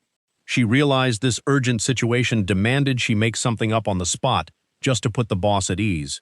Adelen hesitantly offered the answer of a family, asserting with absolute certainty that if she had a home of her own, she'd never even think about running away again. Even though she never had a family to prove it, her lifelong dream really was a peaceful home, so technically, this answer wasn't exactly a lie. The Count muttered the word family, making Adelen secretly rejoice, thinking she had just passed the brutal test. However, the master coldly dropped a remark that in this world, there are countless people ready to throw their entire family away just to satisfy their own selfish greed and ambition. Adelen defended herself, saying only scumbags abandon their families, and her lifelong dream was actually very simple, just hoping to find a good husband, have a few good kids, and live peacefully together. She confessed the reason she avoided being a nanny like the plague was because the job meant serving the master for life, while no one would hire a nanny burdened with her own kids, meaning she'd always have to put her own happiness on hold for someone else. Count Lecault crossed his arms and nodded, acting as if he fully grasped his servant's deepest feelings. The Count calmly dropped a bombshell, concluding that when it came down to it, the main thing she was craving right now was just a man. Adelen stood frozen, jaw on the floor at her respected boss's absolutely speechless way of summarizing the issue. She panicked and waved her hands wildly to clear things up because her noble dream of a family was suddenly branded as being boy crazy, while the boss thought the problem had just become a piece of cake. The lord of the house generously declared he would personally step up and find her a husband she'd be thrilled with, making Adelen ask again just to be sure. He promised to use the full authority of the Sigelian family to recruit a groom exactly to her tastes, making the maid sweat bullets and beg him not to abuse his power so recklessly. The Count stated with a straight face that if the guy refused, he would just kidnap or hunt him down, because catching people was his actual profession, sending a chill down Adelen's spine. Seeing her face twist in distress, he retorted asking where else she'd find a kind boss willing to play matchmaker for a servant, and doubted if she really needed a man or not. Adelen lowered her head, hands twisting together in embarrassment and confusion. She admitted she really did want to get married, and the offer to recruit a groom sounded sweet, but she wondered if a man kidnapped by force could ever genuinely love her. Hearing the word love for the first time, the Count paused slightly, while Adelen was baffled, wondering how two people without feelings could ever live happily ever after. Adelen gave a small nod, confirming that this was indeed what she had truly desired for so long. She bluntly expressed her desire for a marriage born from two willing hearts, not an arranged contract, while thanking him for his kindness and begging him not to take a sword and force anyone. Noticing the room suddenly fall dead silent, Adelen started smelling danger. She broke into a cold sweat, terrified that her ruthless boss would fly into a rage at having his kindness rejected and just conveniently execute her to save himself the trouble. Adelen frantically tried to do damage control by subtly flattering him, saying if she got stuck later and couldn't find anyone, she would definitely ask him to kidnap someone for her. Seeing the boss still sitting as still as a statue, she cried to the heavens, complaining about why her career as a servant was so incredibly bumpy and cursed. Just as the suffocating tension reached its peak, Butler Shen's knock on the door outside rang out, saving the day at the exact right moment. Butler Shen walked in, saw they were both awake, and smiled brightly to greet them, while Adelen rejoiced, looking at the old man like an angel descending from heaven. Shen anxiously asked about the master's wounds, and he maintained his calm demeanor, replying he was fine. The old butler immediately brushed it off, seeing the cuts were deep and would take ages to heal, insisting on calling the private doctor right away. Count Lecault sternly placed a hand on the butler's shoulder to stop him. The master lowered his voice and explained the absolute taboo right now was letting Morn know he was heavily injured, ordering him to let it heal naturally and absolutely forbidding him from making a fuss about it. Butler Shen had to tearfully compromise, earnestly begging to personally clean and change the bandages for him. Standing in the corner watching, Adelen secretly felt a pang of sympathy realizing the master's wounds were genuinely much worse than they looked. Adelen slightly extended her hands forward, looking hesitant and unsure. She took the initiative, politely asking permission to hold his outer coat for him. She respectfully offered to help the master with his coat. Adelen secretly wondered if his sudden, unusually polite behavior was just because Butler Shend was present. Count Lecault stood shirtless, revealing a muscular body covered in battle scars, saying he was used to doing everything himself anyway. Butler Shend gently reminded him that this was home, not a battlefield full of guns and bullets. Adelen carefully took the shirt from the master's hands and urged him to sit still and receive treatment quickly. Shen praised Adelen for being thoughtful, then started preparing the cotton, bandages, and iodine to disinfect the master's wounds. The old butler began carefully using forceps and cotton to treat every single slash on the count's back. Watching his master grit his teeth through the pain, Shen felt terrible and told him that if it hurt too much, he should just groan to feel better. The butler kept nagging, telling him he didn't have to tense up and endure it, which made Adelen, standing nearby, feel moved by his sheer dedication.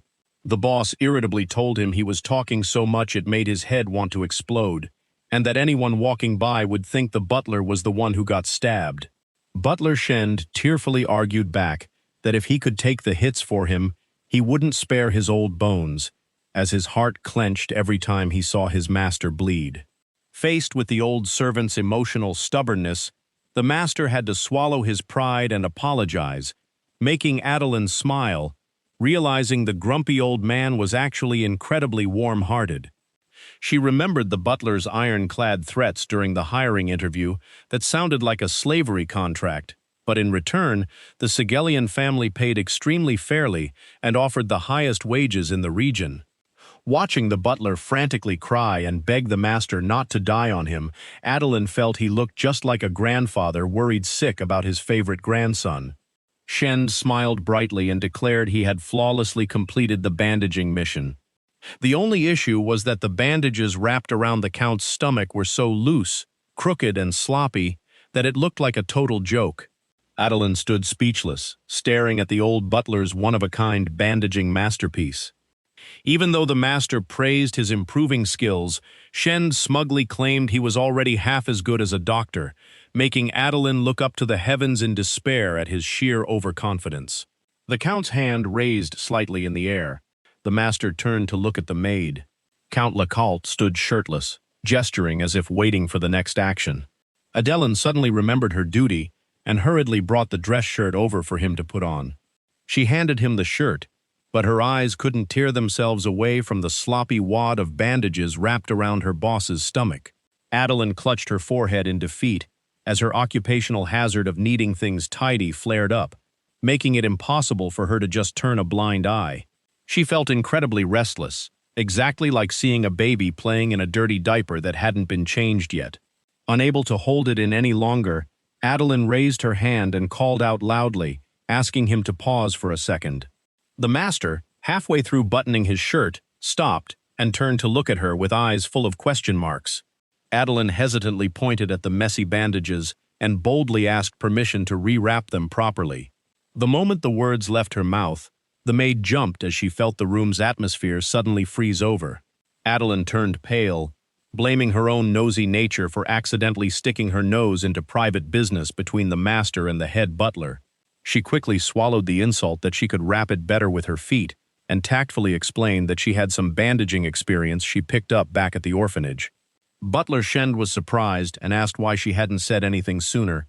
Adelen explained that the poor orphanage had no money for hospitals, so when the kids got scraped up, they just had to pin each other down and bandage it themselves. Count Lecault gave a slight nod, agreeing to let her try fixing it. Adelen stepped closer, timidly, quietly asking permission to touch the master's wounds. She shyly suggested he take his shirt completely off to make it easier to remove the old bandages. Standing right up against the master's muscular body, Adelen was so nervous she could barely breathe as she was about to lay her hands directly on his bare skin. The maid softly asked him to lift his arm slightly so she could easily reach in and untie the bandage. Adelen jumped when she caught the boss's razor-sharp eyes staring intently at her face from way too close. The powerful man's piercing gaze made her even more flustered, her hands and feet starting to tremble. She forced a smile and explained she would try to be as gentle as possible so it wouldn't hurt him. Adelen carefully used her nimble fingertips to start untying each knot on his stomach. Seeing his body suddenly twitch, Adelen anxiously asked if she was hurting him, but the Count brushed it off and told her to just use more force. Looking at the mighty general's awkward reaction, Adelen was surprised, wondering if a man made of stone like him actually had a weakness for being ticklish. The maid had to wrap both arms closely around the Count's body to untie the final knot located way around his back. The master gritted his teeth and let out a soft groan due to the intimate contact at such close range. Both of them fell into an awkward, embarrassed state over this highly unavoidable hugging position. Adelen silently complained that his back was so massive her tiny arms had to stretch forever to reach the spot. Finally, she managed to grab the end of the bandage. The loose old bandage came undone and fell to the floor, completing the removal process. The Count quietly asked if he had hurt her just now, and Adelen quickly shook her head no. Seeing the deep, bloody slash exposed beneath the bandages, Adelen turned genuinely pale with horror.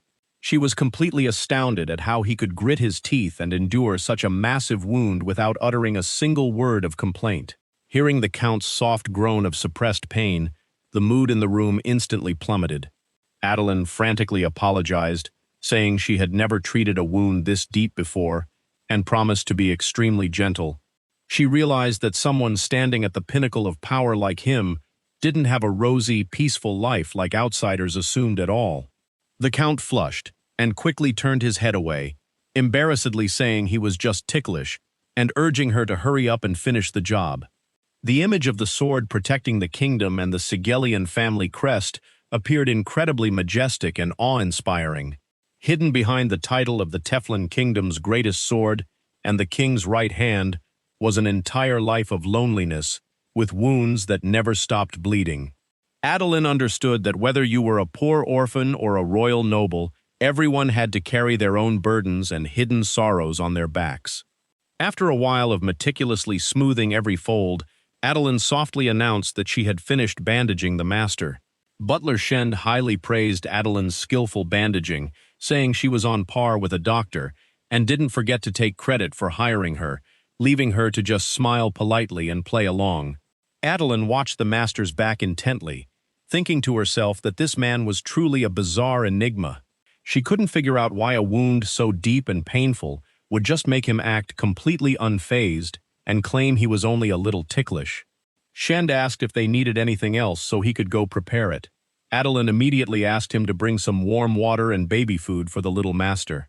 The old butler kindly asked Adelen privately what she wanted to have, and she timidly requested a glass of juice, receiving a quick nod from him.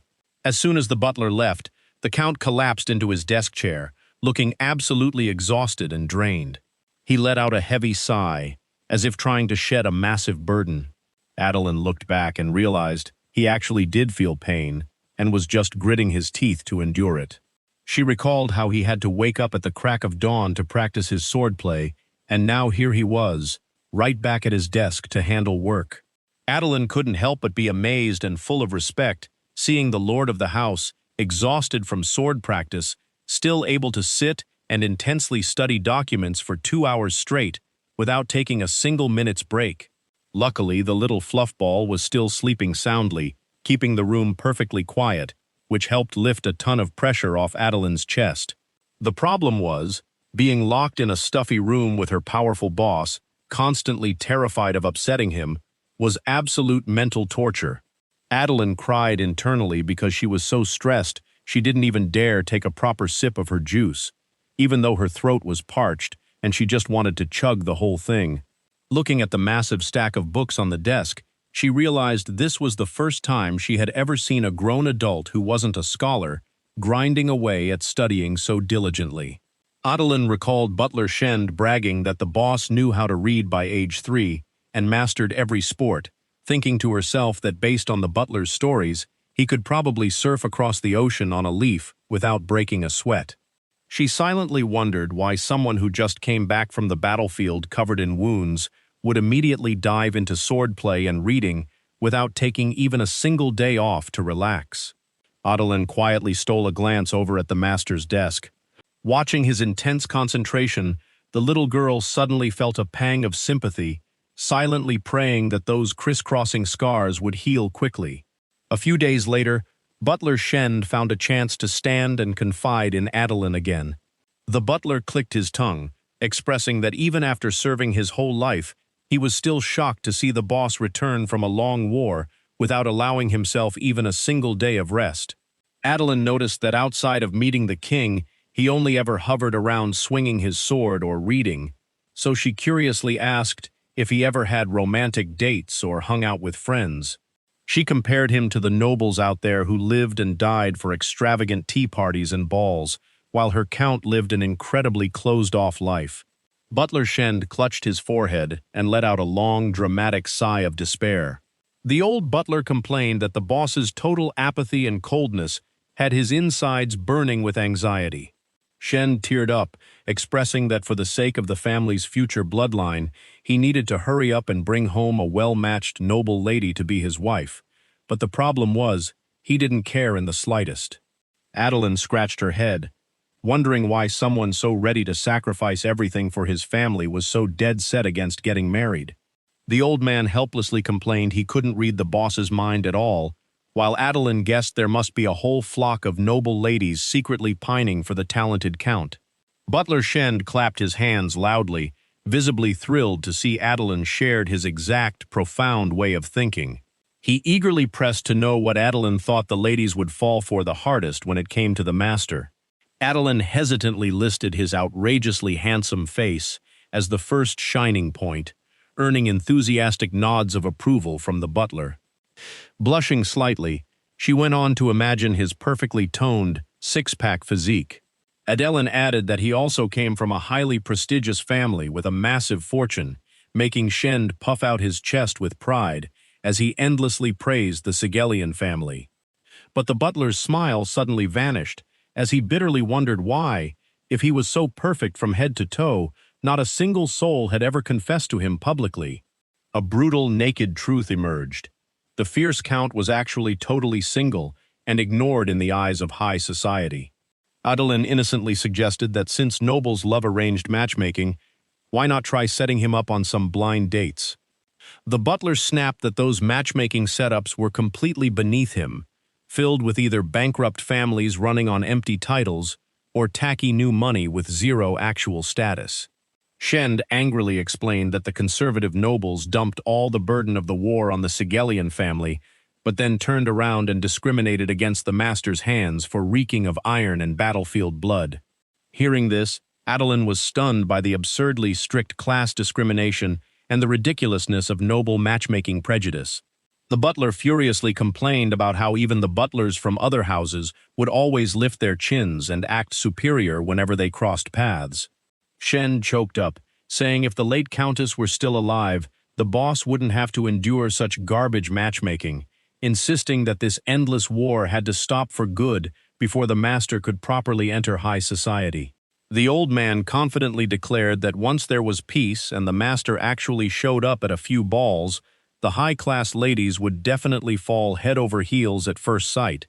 Adelen secretly wondered just how beautiful and prestigious the future woman stepping into this mansion would have to be. Butler Shend excitedly added that back in the day, even the previous countess was struck by love at first sight the moment she met the late count. Suddenly a light bulb went off in Adelen's head. She realized an absolute truth. The moment the boss brought a wife home, the new lady of the house would move into this bedroom, which meant she would automatically be set free and escape this suffocating room. Looking at the clueless newborn next to her, Adelen cheered internally because she had just found the perfect escape route for her fate. She decided to change her ultimate life goal right then and there. From now on, she would pour all her energy into praying the boss got a wife ASAP. Adelen resolved to put her own husband hunting on hold. The number one priority was getting that count a wife in this mansion.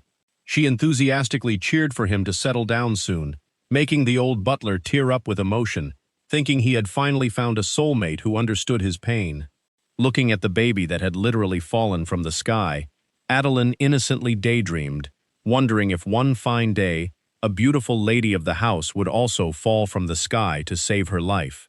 One day, watching the pouring rain outside the window, the Count remarked that this gloomy weather was perfect for an ambush, then turned to ask his subordinate if there was any trace of General Kias yet.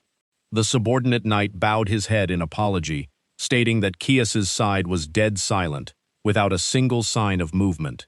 The master frowned in deep thought, having assumed that capturing the crown prince would make the enemy scramble, but Kias was staying completely hidden and playing it safe. Adelen looked at her boss's schedule, which had been completely washed out by the storm, and felt the air in the room starting to thicken to a suffocating degree.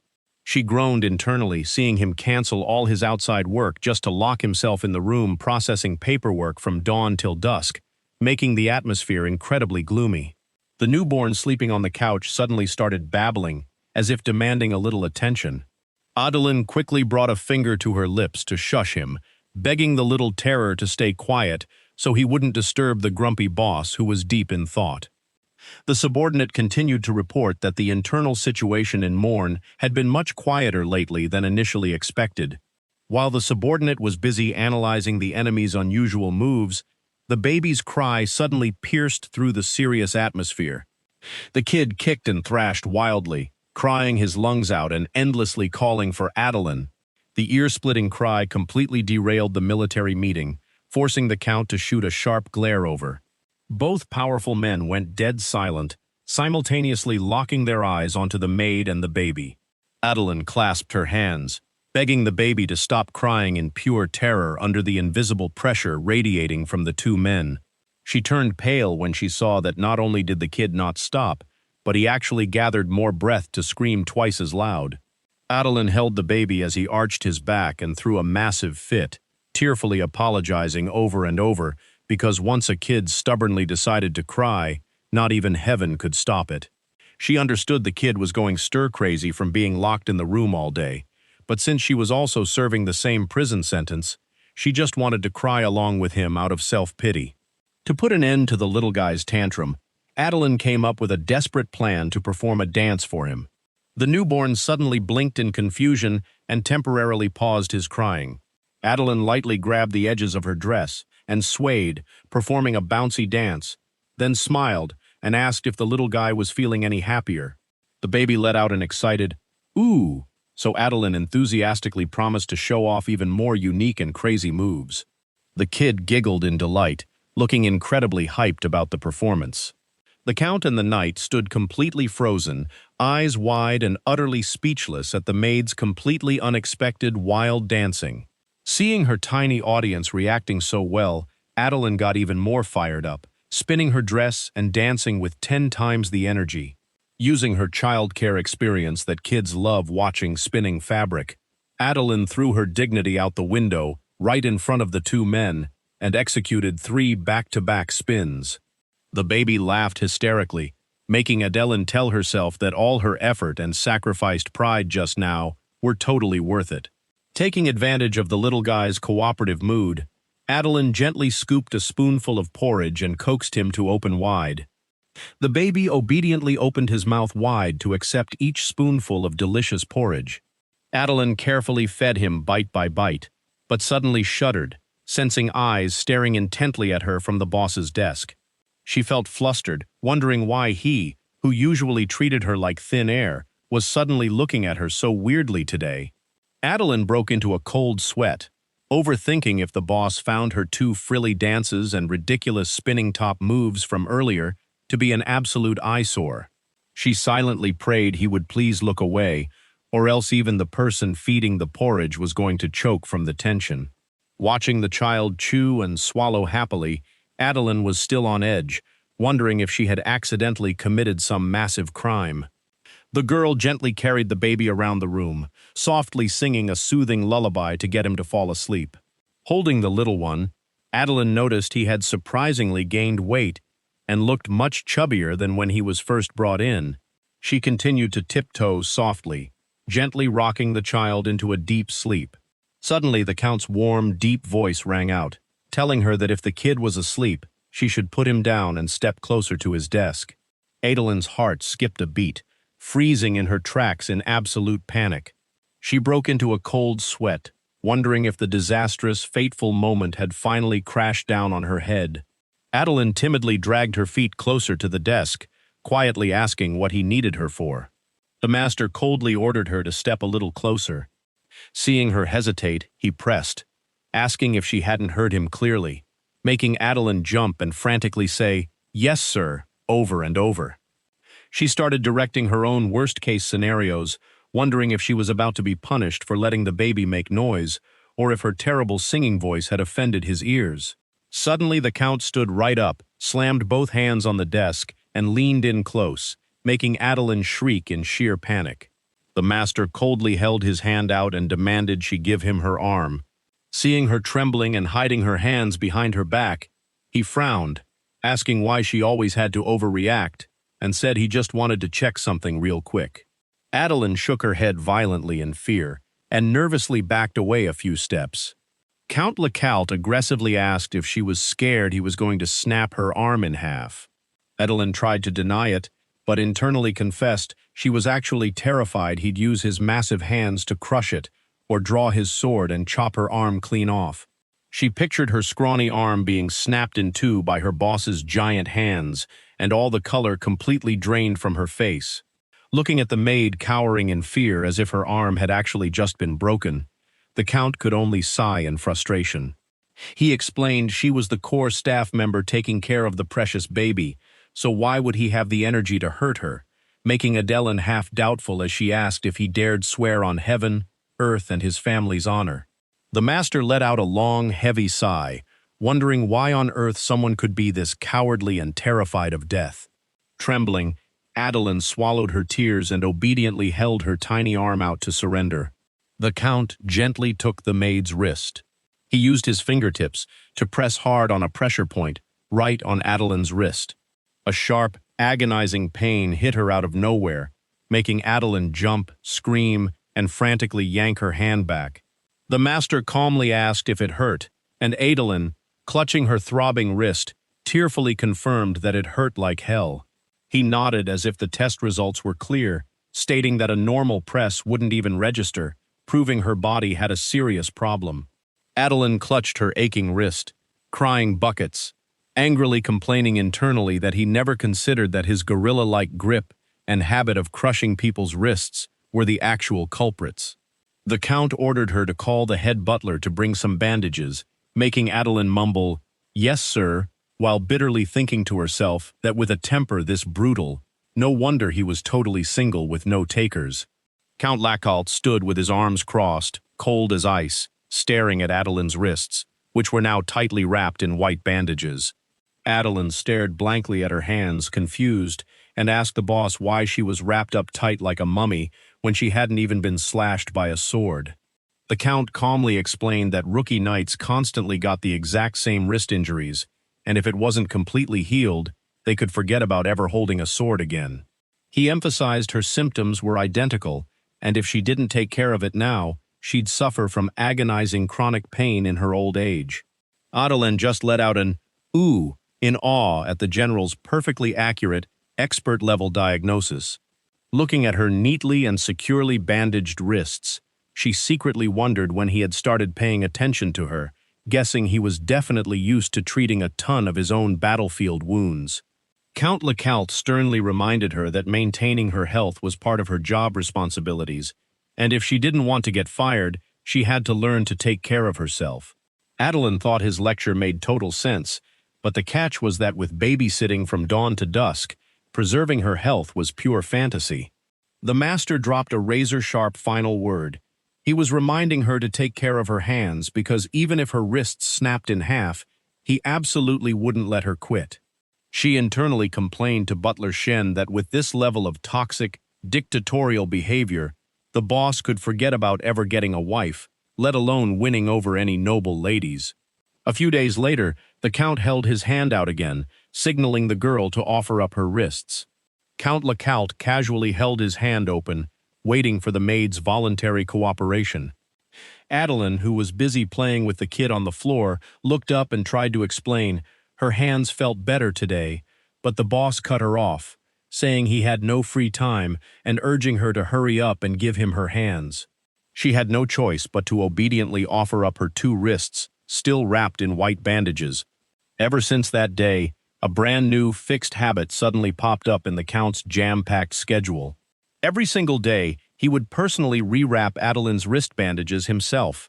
Whenever he was about to head out for official business and saw her bandages looking a bit loose or messy, he would meticulously untie them and wrap them all over again. The moment their fingers accidentally brushed against each other made the little girl instinctively flinch in shyness. The master paused, looked up, and caringly asked if he had accidentally hurt her. Adelen felt a bit flustered and embarrassed by the sudden attention and concern from the big boss. She quietly waved it off, saying it didn't hurt, but internally panicked, wondering why her heart was suddenly beating out of rhythm so weirdly. She quickly reassured her conscience that the awkward feeling just now was purely just goosebumps from being a little ticklish. Count Lacal told her to push all the heavy lifting onto the head butler except for babysitting, and took the chance to remind her to eat properly, since he noticed she kept feeding the kid while starving herself. He told her to feel free to eat, sleep, and rest however she wanted, without having to walk on eggshells around his mood or schedule, making Adelen agree obediently, while the kid next to her was still munching loudly. Watching her boss's back as he strode out the door, Adelen secretly lamented that even though they had lived together for a while, every time she faced him, she still felt unbelievably awkward and flustered. The newborn baby crawled all over the room and began babbling, kicking off a campaign of destruction. In the blink of an eye, Adelen panicked when she saw the little guy already crawling around looking for the food bowl, even though he could barely walk. She scrambled over as fast as her legs could carry her to stop the little crown prince, when she saw him mischievously trying to stuff random dusty junk into his mouth to taste. The days of babysitting flew by in a blur of bathing, patiently feeding him spoonfuls of porridge and cuddling the baby to sleep in her arms. Time really flew by. Before she knew it, a peaceful month had already passed since the day she took on this forced babysitting gig. The newborn baby suddenly grabbed onto the leg of a wooden chair and managed to awkwardly pull himself up to a stand. Uncle Shend gasped in awe, praising the little terror for standing on his own and being ready to walk, making Adelen innocently ask back if knowing how to stand meant he was automatically going to walk. The kid braced himself and used all his might to push the heavy wooden chair, dragging it across the floor and creating a series of ear-piercing screeching noises. Adelen's jaw dropped in shock as she realized the kid wasn't just taking baby steps. He was casually using his brute strength to push a heavy chair around for a stroll. Even knowing the kid was growing unusually fast and was heavier than other babies his age, Adelen still almost passed out when she saw him finish a massive dinner and immediately grab a huge apple for dessert. Watching the baby devour the entire large apple, Butler Shend was equally bewildered, wondering if it was normal for a kid not even a year old to eat like a bottomless pit. Adelen laughed awkwardly, explaining that the little master had an insane appetite and growth spurt, while Uncle Shen just laughed it off, saying as long as he was healthy, that was all that mattered. The newborn baby got his hands on everything again, reaching for the base of the towering floor lamp in the room. The kid gave it a hard yank, causing the incredibly tall lamp to start swaying, tilting and looking ready to crash. Butler Shend and Adelen lost their minds, screaming as they saw the lamp about to collapse right onto the baby's head. The baby, however, remained totally unfazed, staring blankly with wide eyes at the lamp that was currently in freefall. Both the maid and the old butler broke into a cold sweat at the life-threatening situation. Unexpectedly, the little guy flexed his muscles and casually used just one hand to hold the lamp's base perfectly straight again. Adelen and Butler Shend were scared to death, rushing over while practically begging the little terror to stand perfectly still and not make another move. She sprinted over and bear-hugged the lamp to save the kid from the dangerous scene. Once the lamp was safely secured, Adelen finally breathed a sigh of relief, then immediately pulled out a bunch of sweet grapes to bribe the baby into letting go. The kid beamed as he took the grapes, then immediately crushed them in his hands, splattering grape juice all over the floor while trying to eat them. Adelen didn't know whether to laugh or cry, complaining to the heavens because she had just scrubbed the place clean, and the kid had already trashed it. She secretly admired the enemy crown prince for being so independent and eager to explore the world at such a young age. While the butler was crying and begging the baby not to wipe the grapes on the expensive rug, Adelen had to clap and praise him just to keep him happy. She was sweet-talking him on the outside, but internally she was praying to all the gods. As she scrubbed the mess, Adelen prayed that Uncle Kias would get caught soon to free her from this hellish babysitting gig. The door flew open, and Count Lecault and his knight strode in, discussing training plans as they walked. Adelen jumped, realizing the supreme boss had finished his work and returned to the mansion. Butler Shend immediately bowed deeply, respectfully welcoming the master back home. Seeing the room so lively, the newborn baby let out an excited cheer. The maid broke into a cold sweat, cursing her terrible luck. Right when the battlefield of smashed grapes wasn't even cleaned up yet, the boss had to storm in. Adelen was terrified she'd get chewed out for being lazy and slacking on her childcare duties. She quickly scooped the baby up to go give him a bath to temporarily dodge the disaster zone, while the Count turned to grill his subordinate about the internal situation in Morn. The subordinate reported that all the spies planted in Morn had gone completely dark, and signs pointed to General Kias personally cleaning house, all while Adelen was sweating bullets trying to hold a baby thrashing like a fish. Count Lecault asked again if he was sure Kias had retreated to Morn, and the subordinate confirmed it, right as the little darling in Adelen's arms continued to cause absolute chaos. The knight nodded, saying it made sense why the mansion had been so unusually quiet lately, with zero signs of any ambush attempts. The subordinate anxiously asked if Kias's next target was this child, exactly when the kid started wailing at an ear-piercing volume. The baby's blood-curdling screams shattered the serious vibe of the military meeting entirely. The kid kicked and flailed wildly, while Adelen hopelessly begged him to please just quiet down for a second. She was pale with fear, terrified the boss would explode with rage if this kid kept interrupting the meeting. Seeing the baby start rubbing his eyes and wanting to sleep, Adelen immediately lowered her voice to softly coax and comfort him. Count Lecault and Butler Shend stared intently as she skillfully got the baby ready for a quick wash. Adelen hunched over, holding the kid's hands as he wobbled step by step toward the bathroom. She patiently counted a steady 1-2 rhythm to encourage the little guy to confidently keep walking. The kid took solid, sturdy steps, making her happily clap and praise him non-stop. The knight clicked his tongue in admiration, honestly admitting that if it weren't for Adelen, the rough men in this house wouldn't be able to handle this kid for more than a day. After a long struggle of coaxing, Adelen finally breathed a sigh of relief seeing the little demon finally lying still and sleeping soundly. She was completely out of breath, having wasted a whole hour just to get the kid to sleep, complaining internally that the bigger he got, the harder he was to please, leaving her back and wrists aching and exhausted. Count Lecault suddenly spoke up, asking if she still remembered that this baby was actually the crown prince of the enemy empire. Adelen jumped, turning her head to look at the boss with a confused expression. She nodded, confirming she remembered perfectly, prompting him to ask why she was taking care of the kid so meticulously and wholeheartedly. Adelen felt wronged, wondering why he was nitpicking when she was breaking her back babysitting, so she asked what he wanted her to do, and he said doing the bare minimum to keep it alive was enough. She quietly defended herself, saying she was just doing everything she possibly could within her means. The Count frowned, questioning how draining every drop of her energy to soothe his crying and micromanaging every meal and nap could be called the bare minimum. Adelen confessed that she just didn't have the cruel heart to treat such a tiny, innocent creature badly. She explained that a newborn baby was completely innocent and clueless about the world. It wasn't a guilty adult, so how could anyone bear to do that?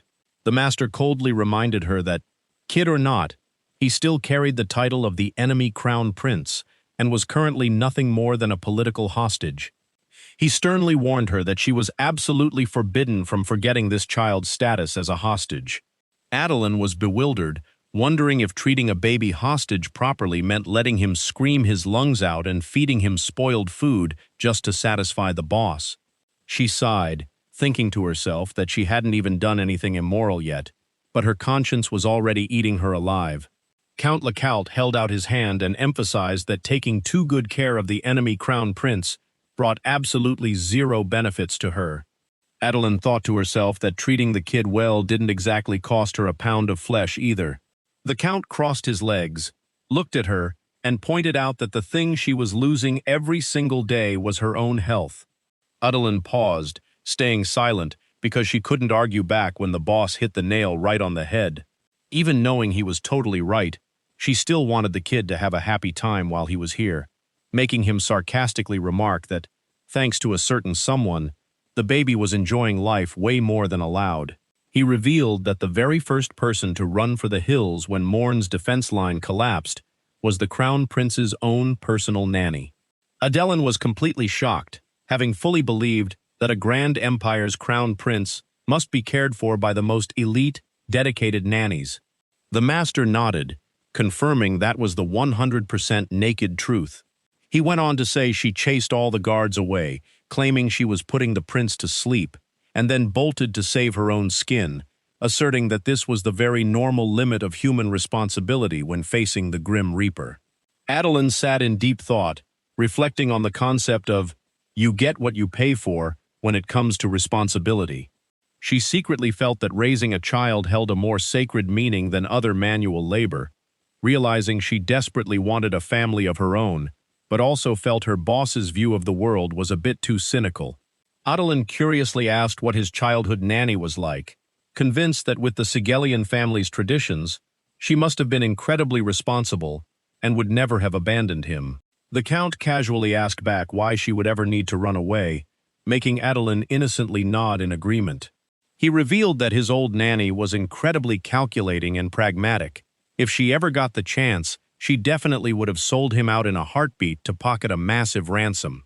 When Adelen pressed about his parents and private tutors, he nonchalantly said his parents were so busy he barely saw them, and his tutor never missed a chance to whip him, only caring about the salary bumps tied to his grades.